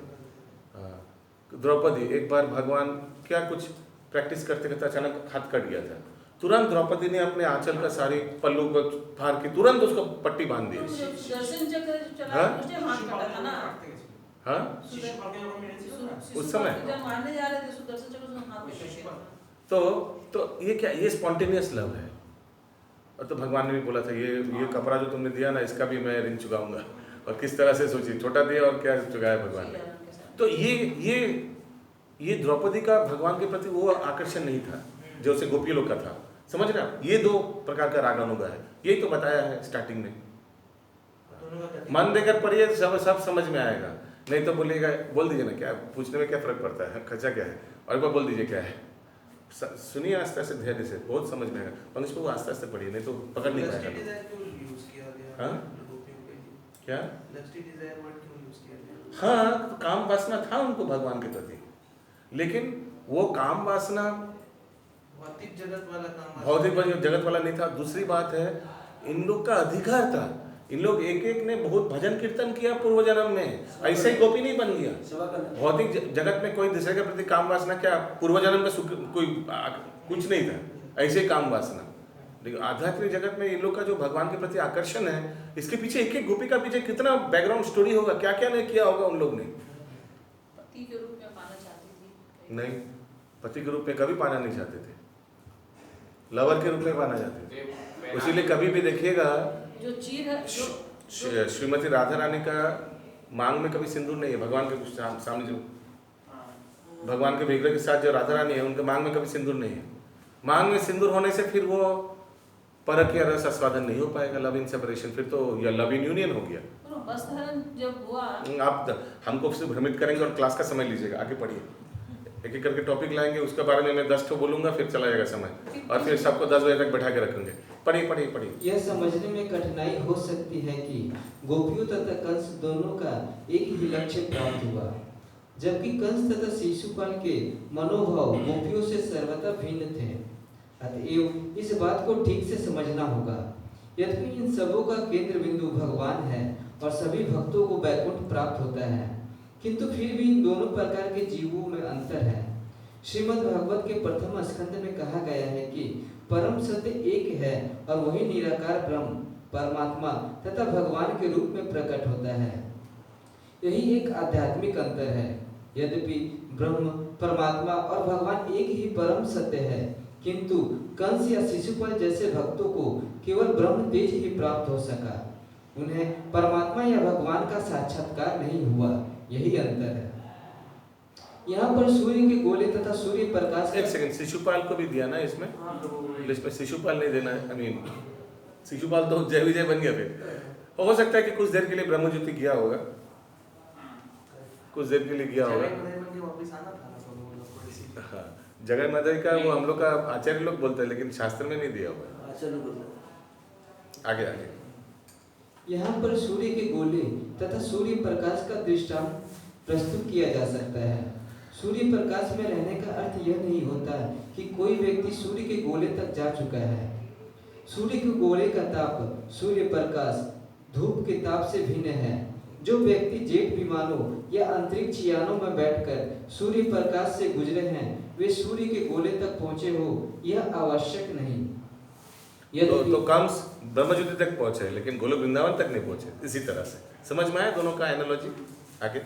यद्यपि सूर्य प्रकाश तथा सूर्य का गोला एक है, फिर भी अंतर तो है ही, क्योंकि एक शक्ति है और दूसरा शक्ति का स्रोत है। इसी प्रकार परम सत्य तथा उनका शारीरिक तेज एक साथ एक तथा भिन्न है। कंस तथा शिशुपाल को परम सत्य की प्राप्ति तो हुई, किंतु उन्हें गोलोक वृंदावन धाम में प्रविष्ट होने नहीं दिया गया।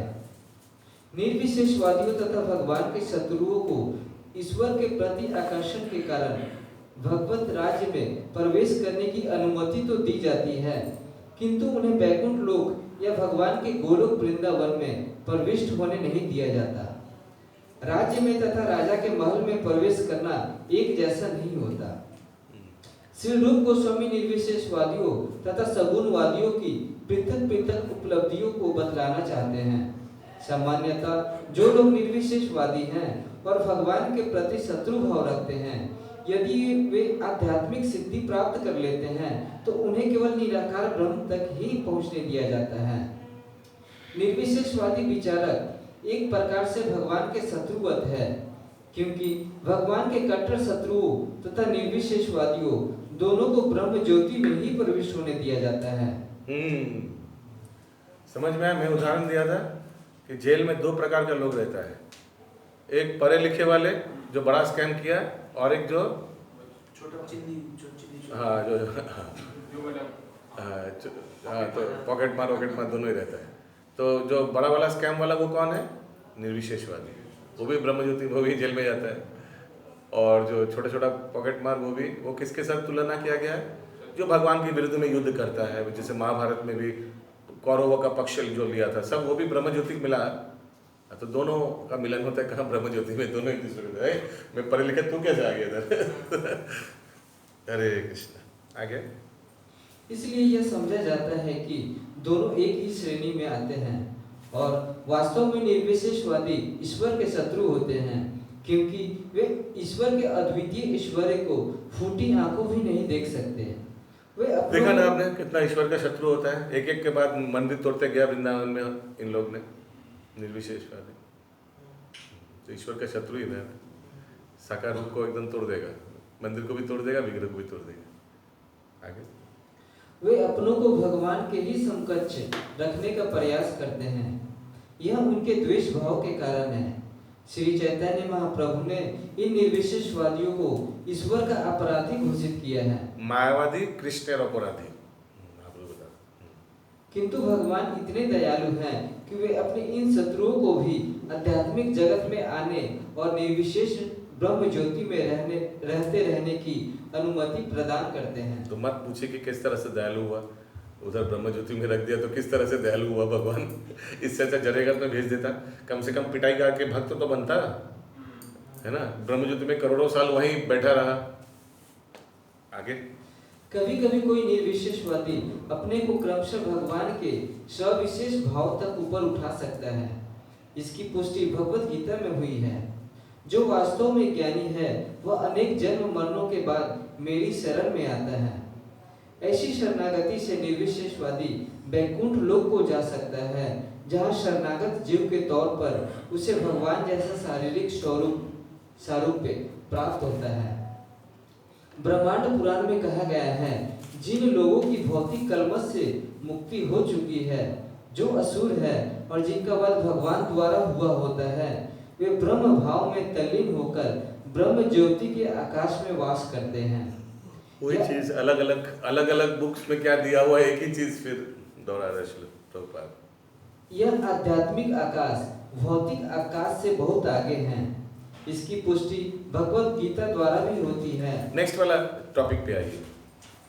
श्रीमद् भागवत में नहीं, 4 पैराग्राफ के बाद देखिए, ये सेंसुअल अट्रैक्शन लिखा है मेरा, इंद्रिय आकर्षण। हाँ, उसमें आइए।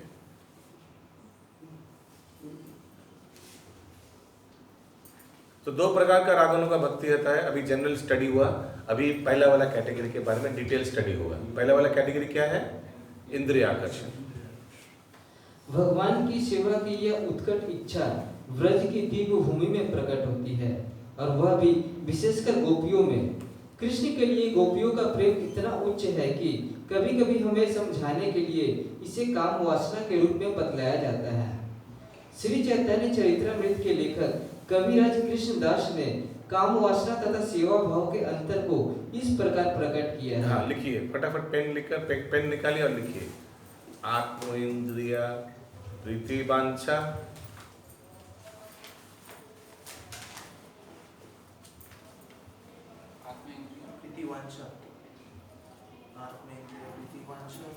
तारे बोले काम, तारे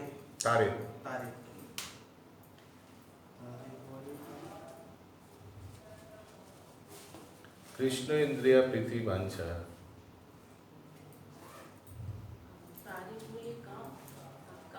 हाँ, काम।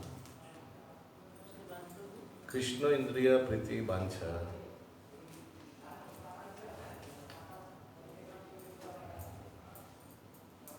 धौरे प्रेम नाम। ठीक है, कामना वासना और प्रेम का अंतर इस श्लोक में बताया गया। अपने इंद्रिय के लिए अगर आप प्रीति वांछा तो वह है कामना, काम। और भगवान के इंद्र के लिए प्रीतिवांछा धरे प्रेम नाम, कृष्ण प्रेम। ठीक है, आगे। ये कहाँ से है? ये सीसी से चैतन्य चरितामृत का श्लोक है। पढ़िए। काम वासना का अर्थ है अपनी निजी इंद्रियों की तृप्ति करने की इच्छा, और दिव्य इच्छा का अर्थ है भगवान की इंद्रियों की सेवा करने की इच्छा।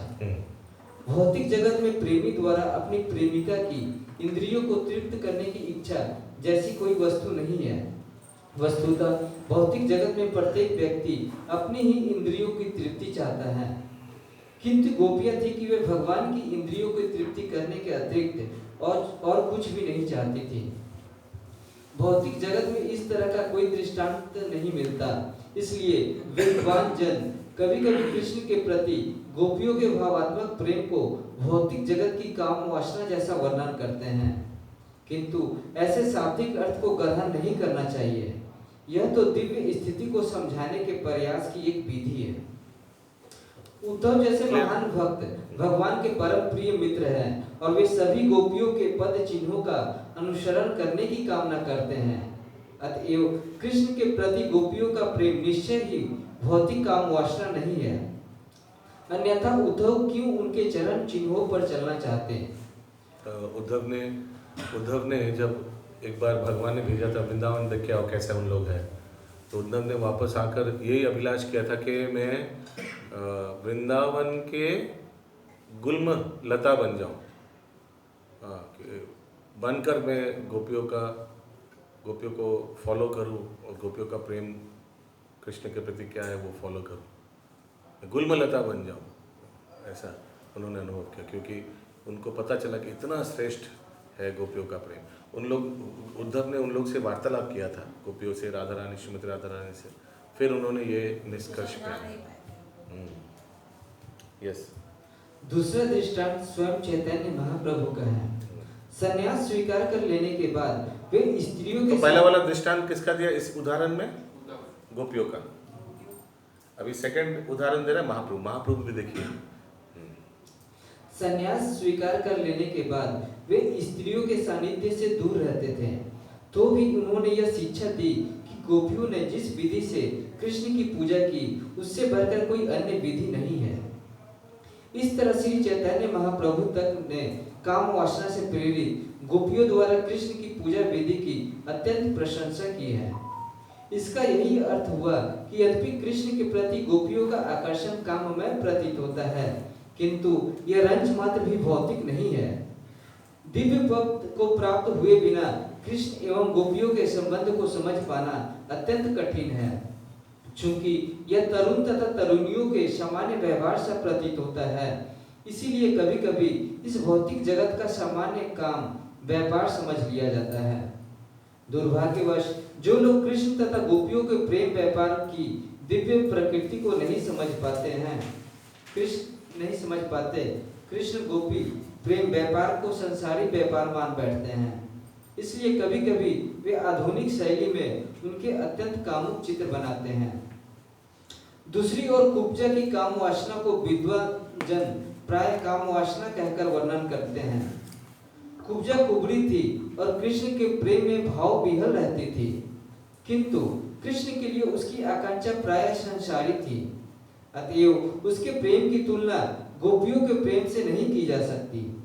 कृष्ण के प्रति उसकी रति काम प्राय अर्थात कृष्ण के प्रति गोपियों के प्रेम जैसी कही जाती है। उस काम प्राय उनके जैसा, लेकिन उनका जैसा नहीं। तो जैसे अभी उनका जैसा, बिकॉज ये पूरा लस्टी डिजायर था, मन एकदम भौतिक वाला लस्टी डिजायर जैसा था। ये कुब्जा पूर्व जन्म में कौन थी? तो शूर्पणखा राम के प्रति प्रथम अट्रैक्शन हुआ था, लेकिन फिर राम जी ने टाल दिया बात को, हम लोग को मालूम है। तो अगले जन्म में कुब्जा बन कर आएगी। और जब भगवान मथुरा में प्रवेश किया कृष्ण बलराम मल्ल क्रीड़ा के लिए, तो वो इतना काम वासना से प्रेरित हो गया था, हालांकि उन्होंने भगवान का सेवा किया, भगवान को क्या दिया? चंदन लेप दिया। फिर भगवान का धोती खींच रहा था उनको, बोले मेरे साथ चलो, अब मेरे घर चलो। तो भगवान ने उनको शांत कराया, ठीक है मैं आऊँगा, बाद में आऊँगा, एक्सेप्ट, लेकिन गए नहीं। और मालूम है अगले जन्म में कौन बन के आई? कुब्जा। चैतन्य लीला में आता है वर्णन कुब्जा काशी मिश्र का अवतार है। काशी मिश्र कुब्जा के अवतार है। अब ये काशी मिश्र कौन था? काशी मिश्र वही था जिनके घर पे महाप्रभु ठहरे थे पुरी में। ये राजपुरोहित था। सार्वभौम भट्टाचार्य ने महाराज प्रताप रुद्र से अच्छा जगह मांगा गौरांग महाप्रभु के वासस्थान के लिए, तो महाराज प्रताप रुद्र ने बोला काशी मिश्र के पास साथ रखो। तो काशी मिश्र कुब्जा के अवतार है। कुब्जा के लीला में उनके घर गया था भगवान?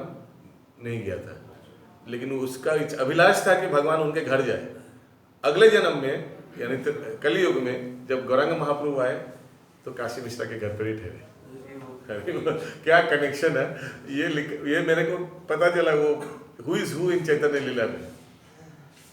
क्या कनेक्शन, कहाँ से शुरू हुआ? त्रेता युग से शूर्पणखा, फिर कुब्जा, फिर काशी मिश्रा। ऐसे मीराबाई का क्या तरीका का मतलब वो? मीराबाई का एक्चुअली कुछ ज़्यादा इस्कॉन में उल्लेख नहीं, प्रभुपाद ज़्यादा इसको चर्चा नहीं करते मीराबाई का। कुछ एक नहीं है, किंतु स्कूल का बुक में रहता था मीराबाई। तो उसी के परे फिर बाहर का जो लिखा है उसी को चर्चा करें क्लास में।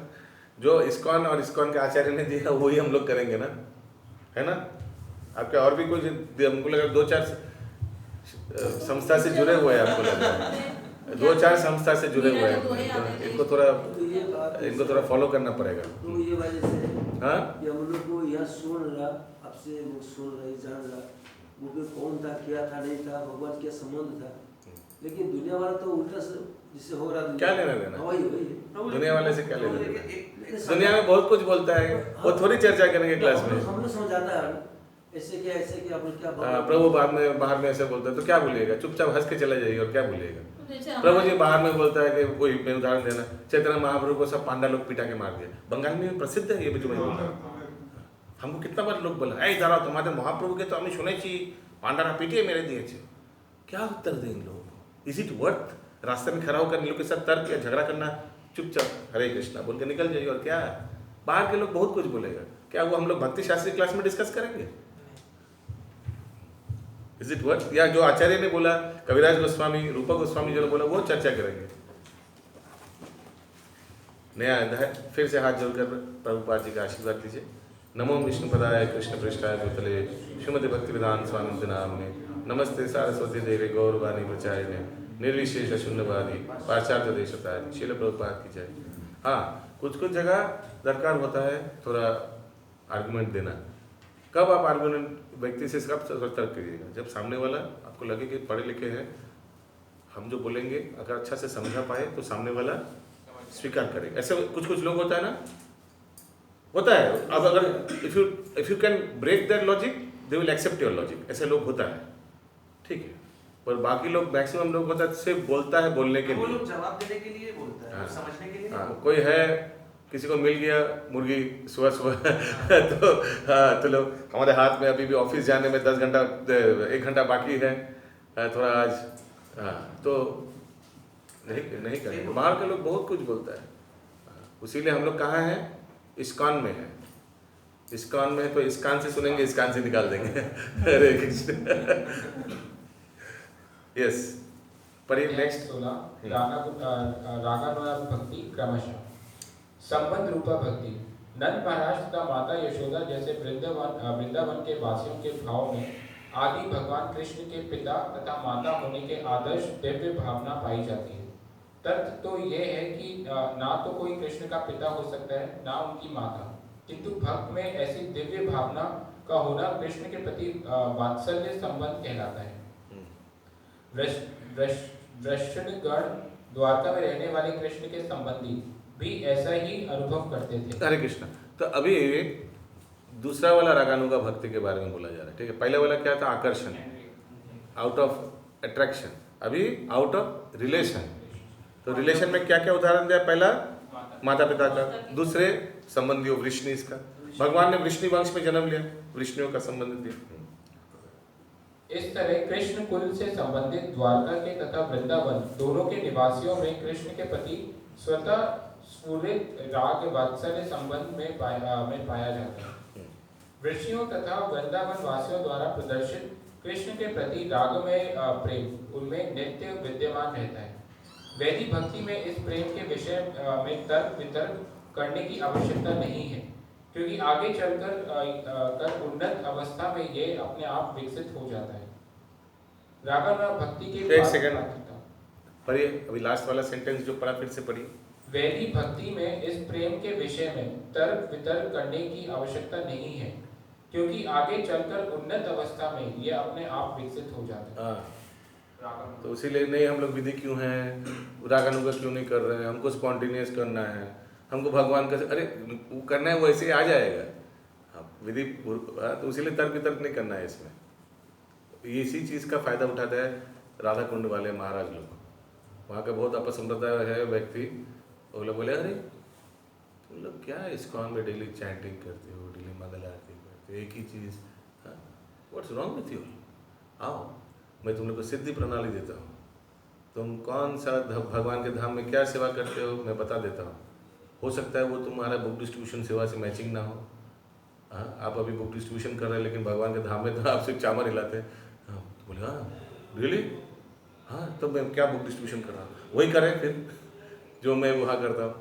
सुबह सिद्धि प्रणाली, सिद्ध प्रणाली बता देता है। और बोलेगा रागानुगा स्तर पर भक्ति करो, हम लोग जैसे कर रहे हैं साधु बाबू लोग। हाँ, ऐसे करके बहुत बड़ा बड़ा इस्कॉन लीडर भी फंस गया था। मैं बताया था ना, इस्कॉन नोएडा का एक भक्त पूरा लीडर पूरा 50-60 लोगों को लेकर गया था, सब वहाँ बाबा जी का आश्रम में ज्वाइन करवाया।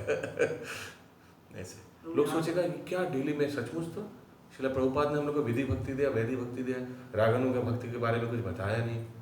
हाँ, वही करना चाहिए डायरेक्ट।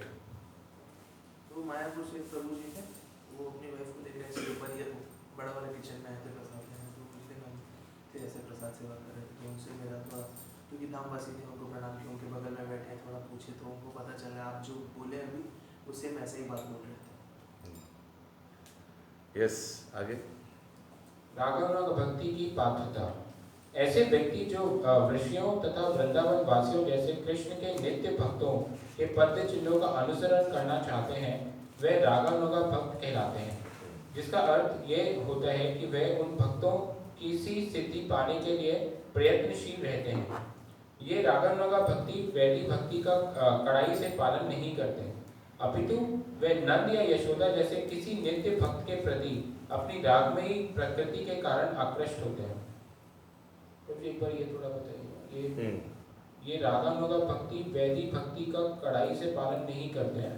तो रागानुगा भक्त लोग हो सकता है कि वो लोग जप नहीं करते हैं, हो सकता है कि उन लोग तंबाकू या पान खाता है, हो सकता है। तो जैसे विधि पूर्वक हम लोग बहुत कुछ रूल्स रेगुलेशंस करते हैं, जैसे सोचिए पांडा लोग, हो सकता है कि उन लोग एकादशी पालन नहीं करता है, ठीक है, और जगन्नाथ के कंधे पे हाथ देख, ठीक है, कर सकते हैं ऐसे।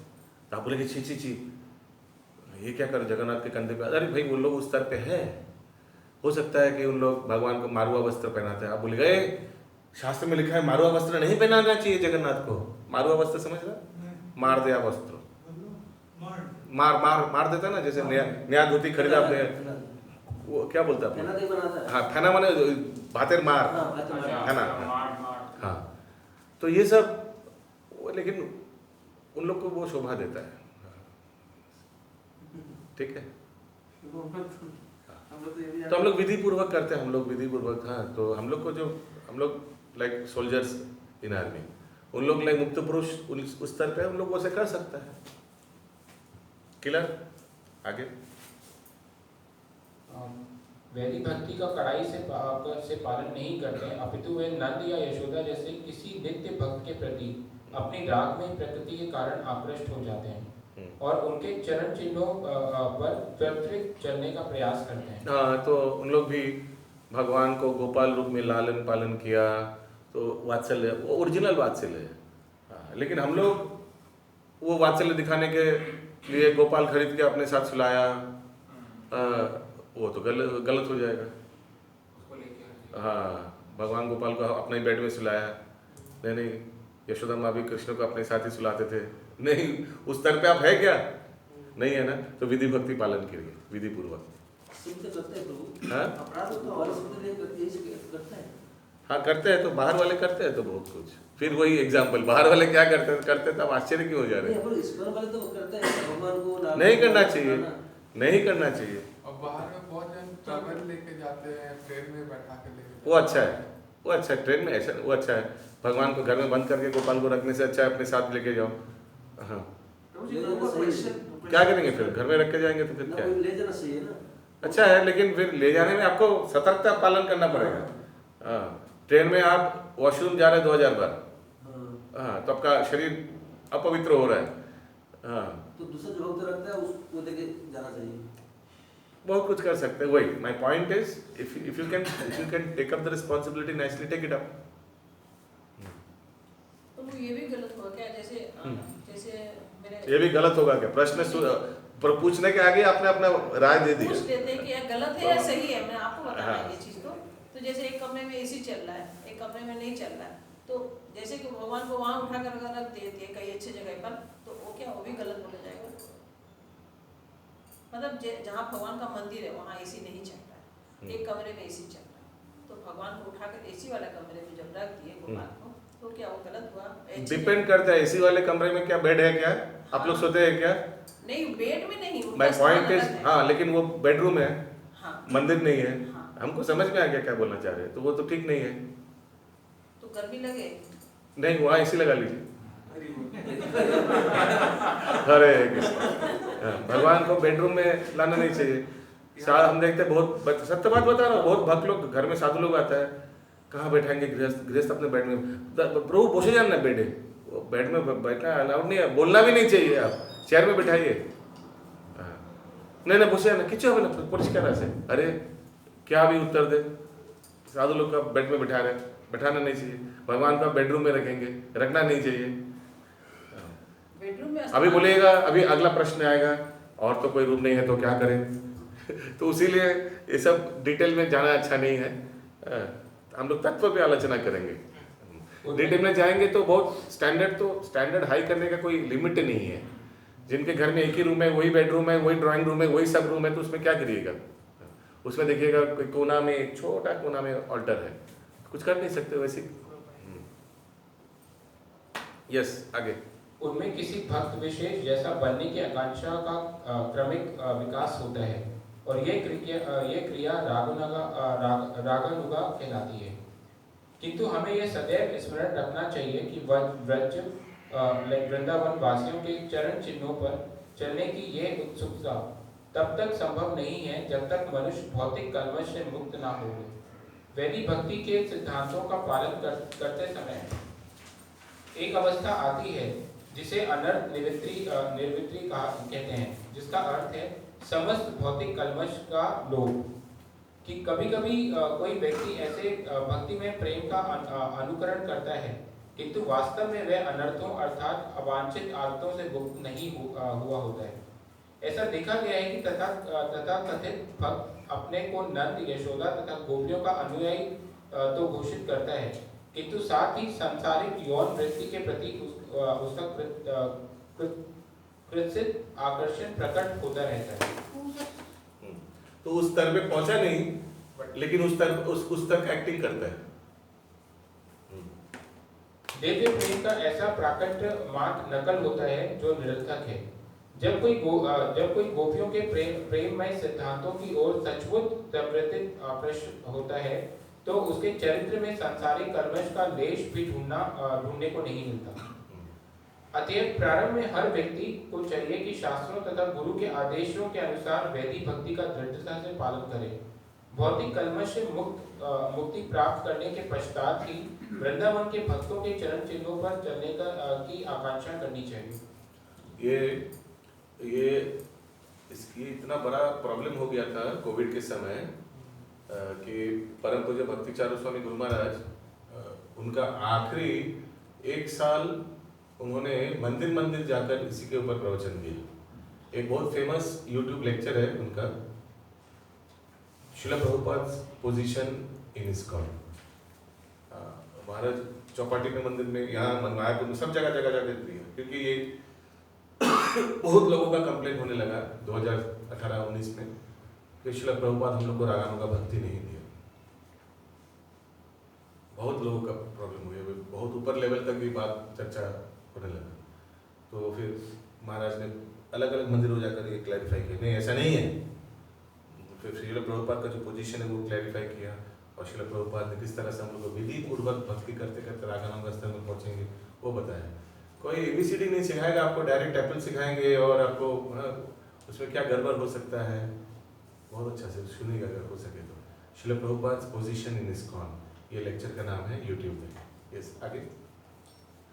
श्री रूप गोस्वामी ने कहा है, जब मनुष्य वास्तव में भौतिक कलमश से मुक्त हो जाता है तो वह वृंदावन वासी भक्त का स्मरण उसी की समान कृष्ण से प्रेम करने के लिए सदैव कर सकता है। ऐसी मनोवृत्ति भाव विकसित हो जाने पर वह सदैव यहाँ तक कि अपने मन के भीतर भी वृंदावन में वास करेगा।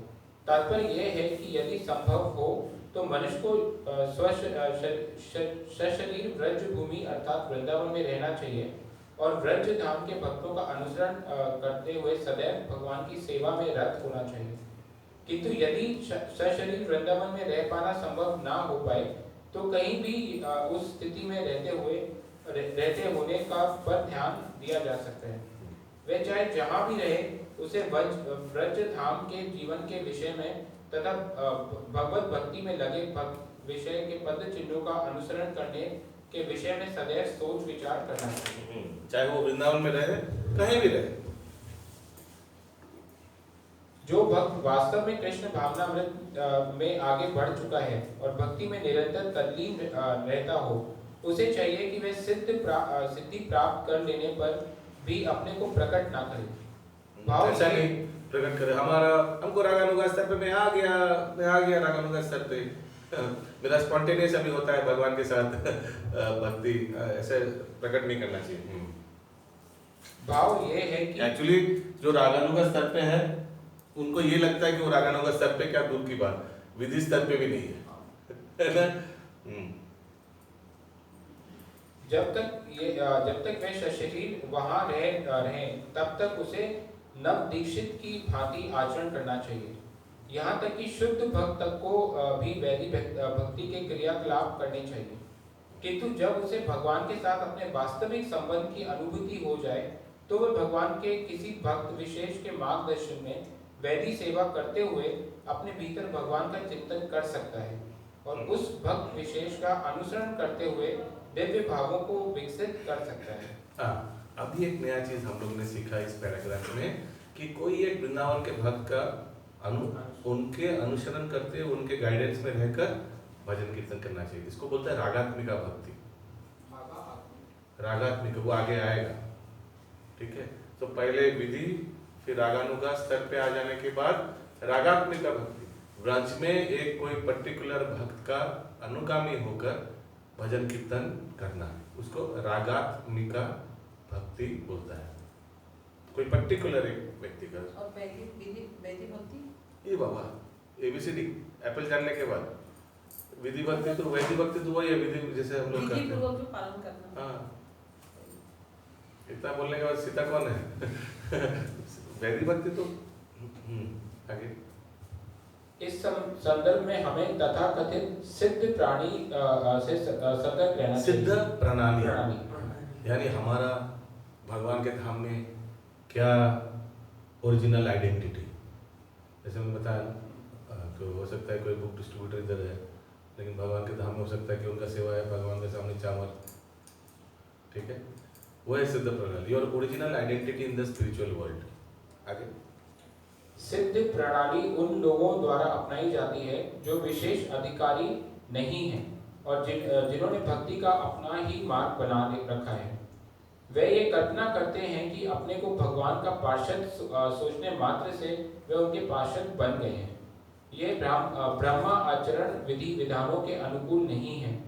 तथाकथित सिद्ध प्रणाली का अनुसरण प्राकृत सहजिया करते हैं जो तथाकथित वैष्णवों का छामवे संप्रदाय है। श्री रूप गोस्वामी के अनुसार संप्रदाय को बोले सूडो माने एकदम गड़बड़, है ना, एकदम ढोंगी या छद्म। क्या इंग्लिश में क्या लिखा है? सूडो, ठगी संप्रदाय। चिंतन कर दो क्या बनना है वही तुम बन जाओगे। प्रभु जी मेरे को भगवान का कुकिंग करने में अच्छा लगता है, ठीक है, चलो हो गया सिद्ध प्रणाली। तुम भगवान का कुक हो, हरि बोल, भगवत धाम में। चलो हो गया, वही चिंतन करते रहो। तो ये छद्म प्रणाली बोला गया है। हाँ, हरे कृष्ण प्रभु। इस ग्रेस नाम मत लीजिए, सिद्धांत बताइए। नहीं तो कुछ बोल नहीं पाएंगे अगर। नहीं प्रभु कुछ नहीं। वृंदावन दास, सॉरी गौरांग दास प्रभु इस्कॉन मुंबई, तो वो बोले, आप सुने होंगे प्रभु, वो एक ब्रह्मचारी ने ज्वाइन किया था, वो रोटी बनाते थे। वो बोले कि हम इस्कॉन में प्रचार करते हैं, आप लोग रोटी बनवा रहे हैं मेरे से। मैं हिंदू धर्म प्रचार के लिए आया। रोटी बनवा रहे हैं। अपना वो जहाँ प्रचार करता हूँ बहुत उसके फॉलोअर्स थे। नहीं, वो बाद में गृहस्थ आश्रम ज्वाइन किया, बोला हमको आप किचन में घुसा दिए। वाइफ का तबीयत खराब हो गया, हम रोटी बनाते हैं। ठीक है, उसमें आएंगे। यस, आगे। श्री रूप गोस्वामी कहते हैं कि विद्वान आचार्यों की संस्तुति की है कि हम कृष्ण के लिए रागानुगा प्रेम विकसित कर लेने के बाद भी विधि विधानों का पालन करते रहे। हाँ, ऐसा नहीं कि रागानुगा स्तर पे आ गए, आज हम अभी आज से हम जप नहीं करेंगे। क्यों? हम रागानुगा स्तर पे आ गए। महाराज लोग भी जप करते हैं, हमारे वैष्णव आचार्य लोग भी जप करते हैं। शर गोस्वामी अष्टकम कीर्तन करेंगे तो वहाँ भी आता है कि शर गोस्वामी लोग भी क्या सांख्य पूर्वक नाम गाननति भी आता है ना श्लोक। तो उन लोग भी सांख्य पूर्वक माने काउंटिंग करके जप करते थे। ऐसा नहीं कि नहीं हम लोग का अभी साक्षी माला दरकार नहीं है, हम लोग तो अभी आचार्य बन गए। नानक बाबा जी के हाथ हमेशा तो माला रहता है, अभी तो जब नहीं तो हमको मालूम नहीं था। अच्छा, तो माय पॉइंट इज आचार्यों के स्तर, वैष्णव आचार्य लोग भी सांख्य पूर्वक काम जप करते थे। तो कोई बहुत लोग पूछता है तो काउंटिंग करने में क्या रहते हैं? प्रभु हम तो मनी मन में 24 घंटा जप करते हैं, आप लोग क्या ये माला में जप करता है? तो हाँ, आचार्य लोग भी गिन गिन के जप किया, हम लोग भी गिन गिन के जप करेंगे। ऐसा नहीं आचार्य हो गया तो जप नहीं करेंगे, काउंटिंग करने का कोई दरकार नहीं है, ऐसा नहीं है। यस, आगे। विधि विधानों के अनुसार 9 प्रकार के कार्यकलाप हैं जिनका वर्णन पहले किया जा चुका है। मनुष्य को चाहिए श्रवणम कीर्तनम नवदान। मनुष्य को चाहिए कि जिस भक्ति विभाग में उसकी स्वाभाविक रुचि है वह उसी में लगे। उदाहरण, कोई व्यक्ति श्रवण में विशेष रुचि रख सकता है, दूसरे को कीर्तन में विशेष रुचि हो सकती है, तीसरे को मंदिर में सेवा करने में विशेष रुचि हो सकती है। अतएव इन तीनों अथवा शेष 6 भक्तियों के प्रकारों स्मरण, सेवन, वंदन, अर्चनम, साख्यम तथा आत्मनिवेदन को पूरे मनोयोग से संपन्न करना चाहिए। इस तरह हर व्यक्ति को अपनी अपनी रुचि के अनुसार कार्य करना चाहिए। नहीं तो क्या होगा? रुचि के अनुसार कार्य नहीं करेंगे तो क्या होगा? मन उजाला करना चाहिए। हाँ, मन पूरा होल हार्टेडली आप सेवा नहीं कर पाएंगे। आपको डीटी वर्शिप करना था, लेकिन आपको दूसरा सेवा में बैठा दिया। ऐसा होता है तो उसी ऐसा होता है। आप बोलिए फिर अथॉरिटी को, बात करना चाहिए। ऐसा नहीं कि यहाँ कुछ जबरदस्ती तो है नहीं, सब ऑनलाइन सर्विस है। आप जो भक्ति शास्त्र में आए, कोई आप लोग को जबरदस्ती भेजा नहीं, आप लोग नहीं भी आ सकते हैं। बहुत लोग नहीं आते हैं क्लास में, एनरोल किया है, डायरेक्ट एग्जाम में दिखेंगे, कुछ कर सकते हैं क्या? नहीं, ठीक है, कोई बात नहीं, उनकी मर्जी, थोड़ा मार्क्स वार्क्स घटेगा और क्या। तो यही है कि जो चीज़ में आपका इच्छा है वो अथॉरिटी को बोलना चाहिए। प्रभु जी एक्चुअली मेरे को ना इच्छा है कि मैं भक्ति शास्त्री करके सेकेंड इनिशिएशन लेके, मैं बहुत इच्छा है कि मैं भगवान राधा गोविंद जी का अर्चन करूँ, मेरा बहुत मन करता है। मैं स्वप्न में भी देखा अपने आप को इस तरह से बोलना चाहिए। फिर अथॉरिटी को बोलेंगे नहीं कुछ और एक्सपेक्ट करेंगे कि वो आपका मन का बात जान जाए, ऐसा ठीक है। प्रभु मैंने सुना था आप भगवान का प्रतिनिधि है, तो भगवान तो अंतर्यामी है, फिर आप भी अंतर्यामी हो गए? नहीं, ऐसा नहीं है, हम जीत सकते हैं। यस, आगे। कामनुगा प्रेम। वृंदावन की गोपियों अथवा द्वारका की रानियों के चरण चिन्हों पर चलते हुए जो भक्ति की जाती है वह कामानुगा या माधुर्य भक्ति कहलाती है। इस माधुर्य भक्ति के 2 विभाग किए जा सकते हैं। पहला अप्रत्यक्ष माधुर्य प्रेम और दूसरा प्रत्यक्ष माधुर्य प्रेम। इन दोनों ही विभागों में उस विशेष गोपी का अनुसरण करना होता है जो गोलोक वृंदावन में ऐसी सेवा में संलग्न है। हरे कृष्ण। 2 प्रकार का, एक डायरेक्ट और एक इनडायरेक्ट, प्रत्यक्ष अप्रत्यक्ष। आगे। भगवान से माधुर्य प्रेम के प्रत्यक्ष संलग्न रहने को केली कहा जाता है। केली का अर्थ है भगवान से सीधा संयोग होना। कुछ भक्त परम पुरुष के प्रत्यक्ष संपर्क नहीं चाहते, अपितु वे गोपियों के साथ भगवान के प्रेम व्यापार का आस्वादन करते हैं। हरे कृष्ण। डायरेक्ट माने डायरेक्ट भगवान के साथ आस्वादन, जैसे ललिता विशाखा डायरेक्ट भगवान के साथ, राधा रानी श्रीमती राधा डायरेक्ट भगवान के साथ कह रही, रुक्मिणी देवी डायरेक्ट भगवान के साथ। और कुछ लोग तो नहीं, मैं मंजरी बन के रहूंगा, मैं भगवान के भक्तों का, भगवान के प्रेमिक का अनुगामी बन के रहूंगा। ठीक है, मंजरी कौन है? गोपियों का असिस्टेंट। आचार्यगण को मंजरी ऐसे बोले ना, आचार्य कुछ कुछ आचार्य मंजरी का अवतार है, जैसे रूप गोस्वामी रूप मंजरी का अवतार है, भक्ति सिद्धांत श्री ठाकुर नयन मंजरी का अवतार वैसे। केली का अर्थ है भगवान से सीधा संयोग होना। कुछ भक्त परम पुरुष के प्रत्यक्ष संपर्क नहीं चाहते, अपितु वे गोपियों के साथ भगवान के प्रेम व्यापार का आस्वादन करते हैं। ऐसे भक्त गोपियों के साथ कृष्ण की लीलाओं का केवल श्रवण करने से आनंद लेते हैं। माधुर्य प्रेम का ये विकास उन्हीं में संभव है जो पहले से ही वैदिक भक्ति में विशेष जैसे भी कुछ होता है ना, कुछ महाराज लोग के सामने हम महाराज जवाएंगे, महाराज के साथ साथ ही रहेंगे महाराज। कुछ ऐसे नर्म भक्त जो बोलेंगे नहीं नहीं महाराज के सामने जाओ, महाराज के सामने जाओ ना, लेकिन हमको महाराज के बारे में बताइए ना, फिर महाराज ने क्या किया, फिर क्या हुआ, फिर क्या हुआ, फिर क्या हुआ, ऐसे करके सुनने, हम दूर से सुनेंगे, श्रवण करके। नहीं माता जी काम करते हैं, आपको एकदम डायरेक्ट महाराज का काम तो नहीं मैं सामने नहीं हूँ, तो दूर से बताइए ना महाराज का लीला बताइए, सुनने में अच्छा लगता है। ऐसे कुछ आगे। माधुर्य प्रेम का यह विकास उन्हीं में संभव है जो पहले से वैदिक भक्ति में विशेष रूप से मंदिर में राधा कृष्ण की पूजा में लगे रहते हैं। ऐसे भक्त धीरे धीरे अर्च विग्रह के प्रति रागानुगा प्रेम विकसित कर लेते हैं और गोपियों के साथ भगवान के प्रेम विनिमय का श्रवण करके इन लीलाओं के प्रति धीरे धीरे आकृष्ट होते हैं। जब ये रागानुगा आकर्षण अत्यधिक विकसित हो जाता है तो उसी के अनुसार भक्त को उपयुक्त विभागों में रखा जाता है। इसीलिए ना डीटी वर्शिप बहुत इम्पोर्टेंट है। डीटी वर्शिप अच्छा विग्रह का सेवन बहुत इम्पोर्टेंट है। अगर गौरांग प्रभु को पूछा था कोई व्यक्ति, गौरांग भक्ति रसामृत महाराज को पूछा था deity worship in one word, तो शायद महाराज ने बोला था एब्जॉर्प्शन। एब्जॉर्प्शन समझते हैं आप? पूरा मन विग्रह में, भगवान की आरती में, वो चीज़ हो जाता है। डीटी वर्शिप बहुत अच्छा है, डीटी वर्शिप सबको करना चाहिए। कौन कौन डीटी वर्शिप करते हैं? घर पे या मंदिर में कोई बात नहीं, कौन कौन करते हैं? आप भी सब करना चाहिए।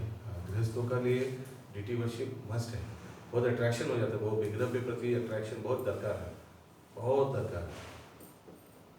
इसलिए घर में भी विग्रह लाना चाहिए, गौनिताई का विग्रह लाकर गृहस्थों को तो लाना ही चाहिए घर में। Duty is very important. तो घर में जब सुबह करता है, जो हड़बड़ी है तो थोड़ा सा कम कर देता है, पूरा करता है बहुत आनंद लगता है, बहुत एकदम डिटेल में करिएगा एकदम। आज हम आस्ते आस्ते करेंगे, कोई हड़बड़ी नहीं, शांति से, कोई भी मिस्टेक नहीं करेंगे, कोई भी शॉर्टकट नहीं करेंगे। ऐसे करके सोचिए आज पूरा समय है, आज छुट्टी का दिन है, हाँ आस्ते आस्ते सुंदर से हम भगवान का आरती करेंगे, हर एक आइटम एक एक करके भगवान का आरती करेंगे। ऐसे करके बहुत आनंद, तृप्ति लगेगा, आनंद लगेगा आज कुछ किया करने के बाद। कभी कभी होता है ना, अच्छा से जप करते, जिस दिन जप अच्छा होता है, आज तृप्ति लगा, आज लगा पेट भरा कुछ खाने के बाद, नहीं तो हमेशा मोबाइल देख रहा, हरे कृष्णा यहाँ चमगादड़ जैसे बस में लटक के जा रहे हैं और बाएं हाथ में काउंटर से टिक टिक टिक टिक मार रहे हैं, हाँ हरे कृष्णा वैसे, उसमें तृप्ति नहीं होती। आगे। कृष्ण के प्रति माधुर्य प्रेम का ये विकास केवल स्त्रियों में ही नहीं होता। भौतिक शरीर को आध्यात्मिक प्रेम व्यापार से कुछ भी लेना देना नहीं रहता। स्त्री चाहे तो कृष्ण की मित्र सखी बनने का भाव विकसित कर सकती है और इसी तरह पुरुष भी चाहे तो वृंदावन की गोपी बनने का भाव विकसित कर सकता है। इसीलिए ना प्रभुपाद ने रागानुगा भक्ति डायरेक्ट नहीं दिया, लोग ये चीज कर बैठेंगे और हम लोग देखते हैं अपने संप्रदाय वाले ये चीज कर बैठते हैं। प्रभु कभी 16 माला किया नहीं, डायरेक्ट घूंघट पहन के गोपी बन गया, भरा हुआ है, ऐसे भरा हुआ है। आगे। बहुत जन ऐसा जो अपने आप को राधा रानी बोलता है, जेंट्स है लेकिन राधा भाव मेरे में एक पुरुष भक्त किस प्रकार एक गोपी बनने की इच्छा कर सकता है, इसका वर्णन पद्म पुराण में इस प्रकार मिलता है। प्राचीन काल में दंड कारण्य में अनेक ऋषि रहते थे। दंड कारण्य उस जंगल का नाम है जहाँ अपने पिता द्वारा देश निकाला दिया जाने पर भगवान रामचंद्र ने 14 वर्ष का तक निवास किया था। उस समय वहाँ अनेक बड़े चढ़े ऋषि थे जो भगवान रामचंद्र की रूप माधुरी से मुक्त हो गए थे और उनका आलिंगन करने के लिए वे स्त्री बनना चाहते थे। बाद में यही ऋषि गोलोक वृंदावन में प्रकट हुए जहाँ भगवान कृष्ण ने अवतार लिए। वे गोपियों अर्थात कृष्ण की सखियों के रूप में उत्पन्न हुए। इस प्रकार उन्हें आध्यात्मिक जीवन की सिद्धि प्राप्त हो गई। तो वही गोपियों में भी बहुत हमने आलोचना करे थे, थोड़ा है कि गोपियों में भी बहुत कैटेगरीज है। तो ऐसे कुछ ऋषिचारी गोपी है, ऋषिचारी गोपी जैसे दंडकारण्य में जब भगवान 14 साल वहाँ नहीं बिताए, कुछ समय बिताए। ये दंडकारण्य क्या कर्नाटक में है ना, बहुत घना जंगल है, वही जहाँ सैंडलवुड चोर है वही है ना दंडकारण्य, हाँ कर्नाटक। हाँ तो ये ऋषि लोग इन लोग बहुत क्लोजली ऑब्जर्व किया किस तरह से सीता मैया ने भगवान रामचंद्र जी का सेवा किया कुटिया में रहते हुए, और इन लोग को भगवान रामचंद्र जी का सुंदरता पे बहुत आकर्षण हुआ, स्वाभाविक है। और किस तरह से तो उन लोग को लगा कि कभी हम लोग भी भगवान का इस तरह से सेवा कर पाए, मन में अभिलाष आया। तो उन लोग का अभिलाष पूर्ण करने के लिए भगवान ने उन लोग को गोपियाँ बनाई। और क्या कौन सा कैटेगरी? ऋषिचारी गोपी। जो कथैया देवी को पूजा करती थी उनको क्या बोलेंगे? जो देखना पड़ेगा, हमको याद नहीं। गोपियाँ लोग तो करती थी, क्या बोलेंगे उनको, क्या टर्म है वो हमको याद नहीं। उनकी क्या इच्छा थी, क्यों करती थी? पति रूप में पाने के लिए। मैं भी वही बोल रही थी, आपने बोला पति रूप में कभी नहीं पाना चाहती थी। क्या पूरा मिक्स हो जाएगा। भगवान को पति रूप में पाने के लिए उन लोग ने किया, लेकिन कभी भी गोपियाँ पति रूप में भगवान को नहीं पाया। गोपियाँ तो दूर की बात, राधा रानी भी कभी पति रूप में नहीं पाया भगवान को। क्यों? एक बार तो भगवान का विवाह ठीक हो गया था राधा रानी के साथ, ये खबर पहुंच गया। अब क्या था क्लास ये गोपाल चंपू का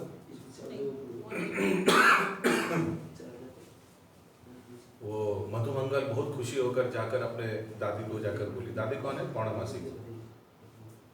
राधा रानी का विवाह फिक्स हो गया कृष्ण के साथ। पौर्णमासी सुना कहीं ये क्या?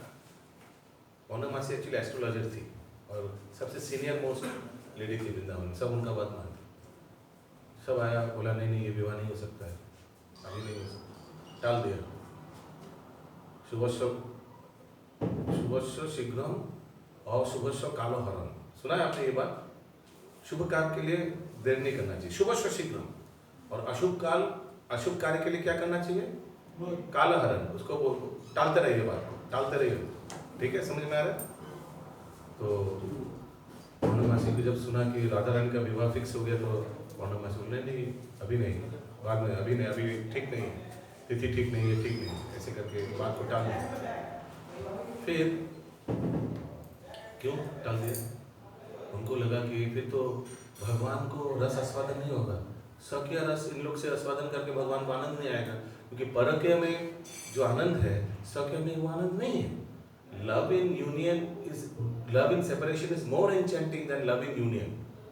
समझ में आ रहा है? तो इसीलिए कैंसिल करवा दिया।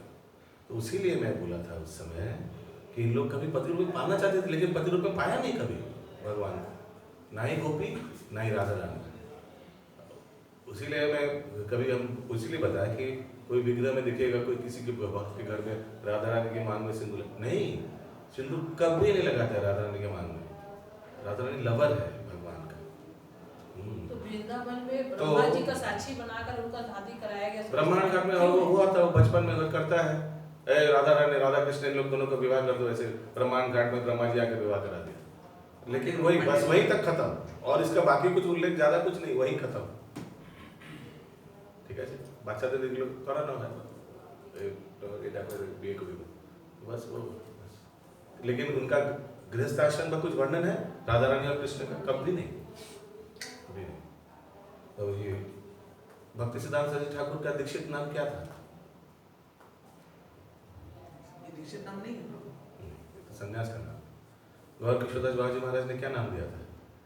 याद रखिएगा, श्री पार्श्व भानुवी देवी द्वैतोदास। सुना है कोई आगे? भी देवी द्वैतोदास, ये उनका नाम है। देवी देवी सुन के रुक गया। द्वैतोदास तो ऋषभानु महाराज का कन्या का लवर का दास। पार्श्व भानुवी देवी, पार्श्व भानुवी देवी माने राधा रानी, द्वैतो उनका लवर कौन है? कृष्ण। उनका दास, ये उनका दीक्षित नाम है। तो आगे आप पहला ही मतलब प्लीज। तो ये है नाम। तो दैत्य क्यों, मैं ये क्यों नाम लाया? क्योंकि दैत्य मतलब lover. Shrimati Radha Rani is lover of Krishna. She is not, she never will be wife of Krishna. Wife होने से तो गया कहीं खत्म, फिर प्रभु और मैं दास। वाइफ तो वही होता है ना, स्वामी और पत्नी, वो वाला रिलेशन आ जाएगा। तो इसीलिए लवर बन के रहा।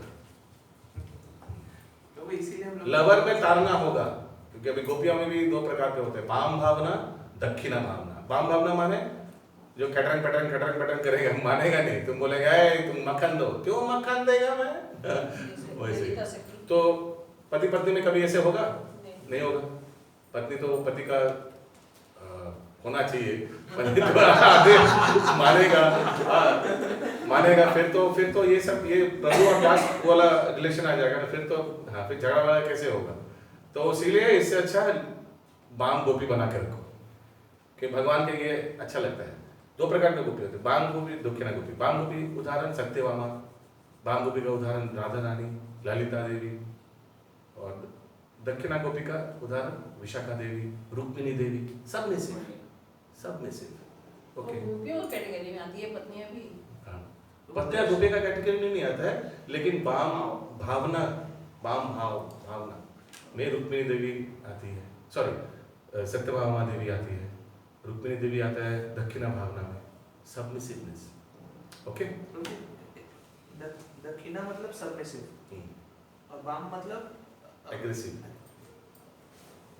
Please continue. दंडकारण्य के ऋषियों की कथा इस प्रकार बतलाई जाती है। जब भगवान राम हो गया पहला। नेक्स्ट ये अपने पढ़ दिया। माधुर्य प्रेम की 2 श्रेणियां होती हैं। पति पत्नी के रूप में माधुर्य। ओह अच्छा, सॉरी पढ़िए। जब भगवान रामचंद्र दंडकारण्य में निवास कर रहे थे, तो भक्ति में तल्लीन रहने वाले ऋषि मुनि उनके सौंदर्य से आकर्षण हो गए थे, और उन्होंने तत्काल वृंदावन की गोपियों का चिंतन किया, जो कृष्ण के साथ माधुर्य प्रेम का भोग कर रही थी। यहाँ ये स्पष्ट है कि दंडकारण्य के ऋषियों को गोपियों जैसे माधुर्य प्रेम की इच्छा हुई, यद्यपि उन्हें भली भांति ज्ञात था कि कृष्ण तथा रामचंद्र दोनों ही भगवान हैं। वे जानते थे कि आदर्श राजा होने के कारण रामचंद्र एक से अधिक पत्नी नहीं रख सकते थे, जबकि कृष्ण पूर्ण भगवान होने के कारण वृंदावन में उन सबों की इच्छा पूरी कर सकते थे। इन ऋषि मुनियों ने ये भी निष्कर्ष निकाला कि कृष्ण का रूप भगवान रामचंद्र के रूप की उपेक्षा अधिक आकर्षक है। अतएव उन्होंने प्रार्थना की कि वे अगले जन्म में गोपियां बने, जिससे उन्हें कृष्ण का सानिध्य प्राप्त हो। भगवान रामचंद्र मौन रहे। उनका ये मौन बतलाता है कि उन्होंने ऋषियों की प्रार्थना स्वीकार कर ली। इस तरह भगवान रामचंद्र ने उन्हें अगले जीवन में भगवान कृष्ण का सानिध्य प्राप्त करने के लिए वरदान दिया। इस वर के अनुसार उन्होंने गोकुल की गोपियों के गर्भ से स्त्रियों के रूप में जन्म लिया, और जैसे ही उन्होंने पूर्व जन्म की कामना की थी, उन्होंने कृष्ण का सानिध्य प्राप्त किया, और उस समय गोकुल वृंदावन में विराज रहे थे।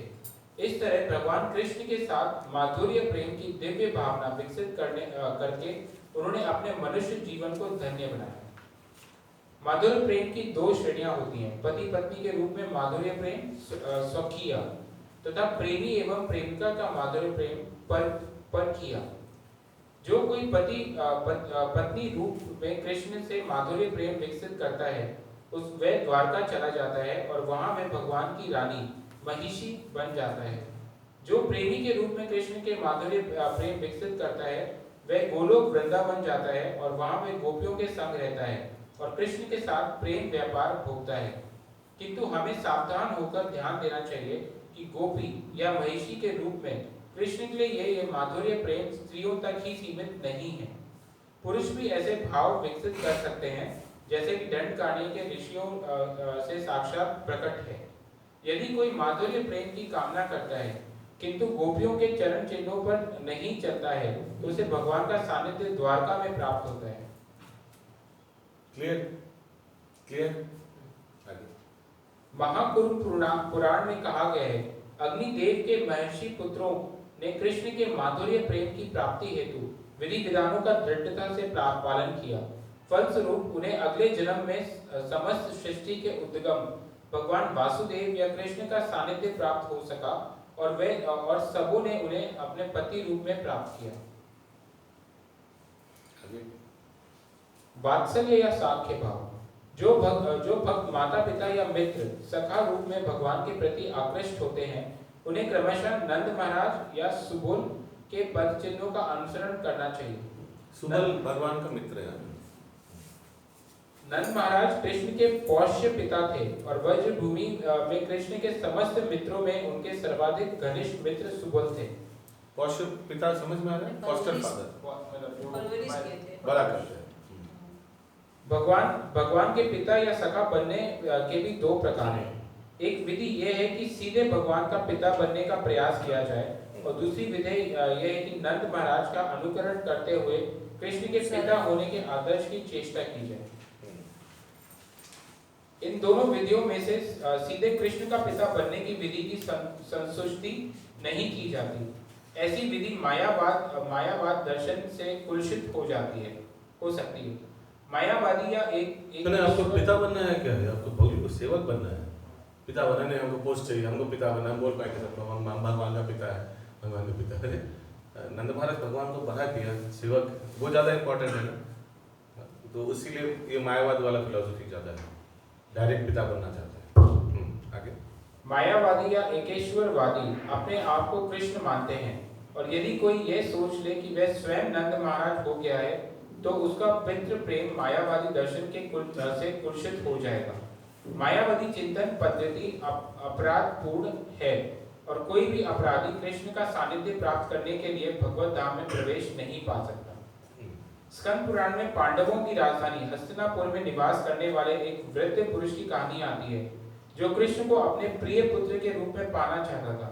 नारद ने इस वृद्ध पुरुष को उपदेश दिया कि वह नंद महाराज के चरण चिन्हों का अनुसरण करे और इस तरह उसे सफलता मिल सकी। नारायण व्यूज में एक कथन आता है कि जो लोग भगवान का चिंतन अपने पति, मित्र, पिता तथा हितैषी के रूप में करते हैं वे सदा सर्व पूजनीय होते हैं। कृष्ण के प्रति ये रागानुगा भक्ति कृष्ण या उनके शुद्ध भक्ति कृपा से ही विकसित हो सकती है। कभी कभी ये भक्ति विधि पुष्टि मार्ग कहलाती है। पुष्टि मार्ग मतलब पुष्टि का अर्थ है पोषण या वर्धन तथा मार्ग का अर्थ है रास्ता। इस तरह के भाव से विकास के सर्वोच्च स्तर तक भक्ति का पोषण होता है, इसलिए उसे पुष्टि मार्ग कहा जाता है। वल्लभ संप्रदाय जो वैष्णव धर्म के विष्णु स्वामी संप्रदाय से संबंधित है इसी पुष्टि मार्ग से कृष्ण की पूजा करता है। सामान्यतः गुजरात के भक्तगण बाल कृष्ण की पूजा पुष्टि मार्ग से ही करते हैं।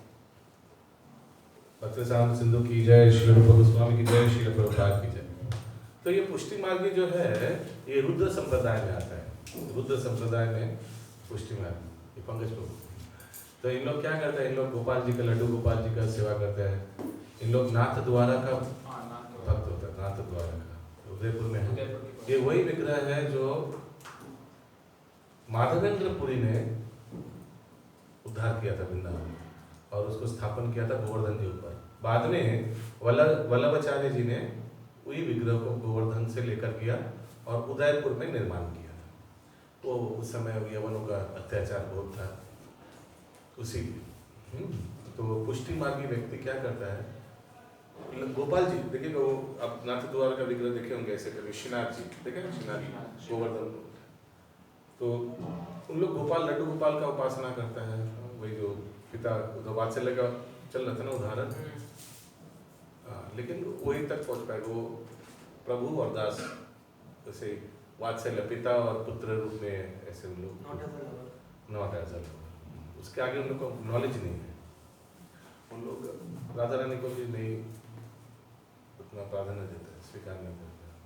गोपाल तो बाल्य रूप में है ना। हाँ, बोलिए।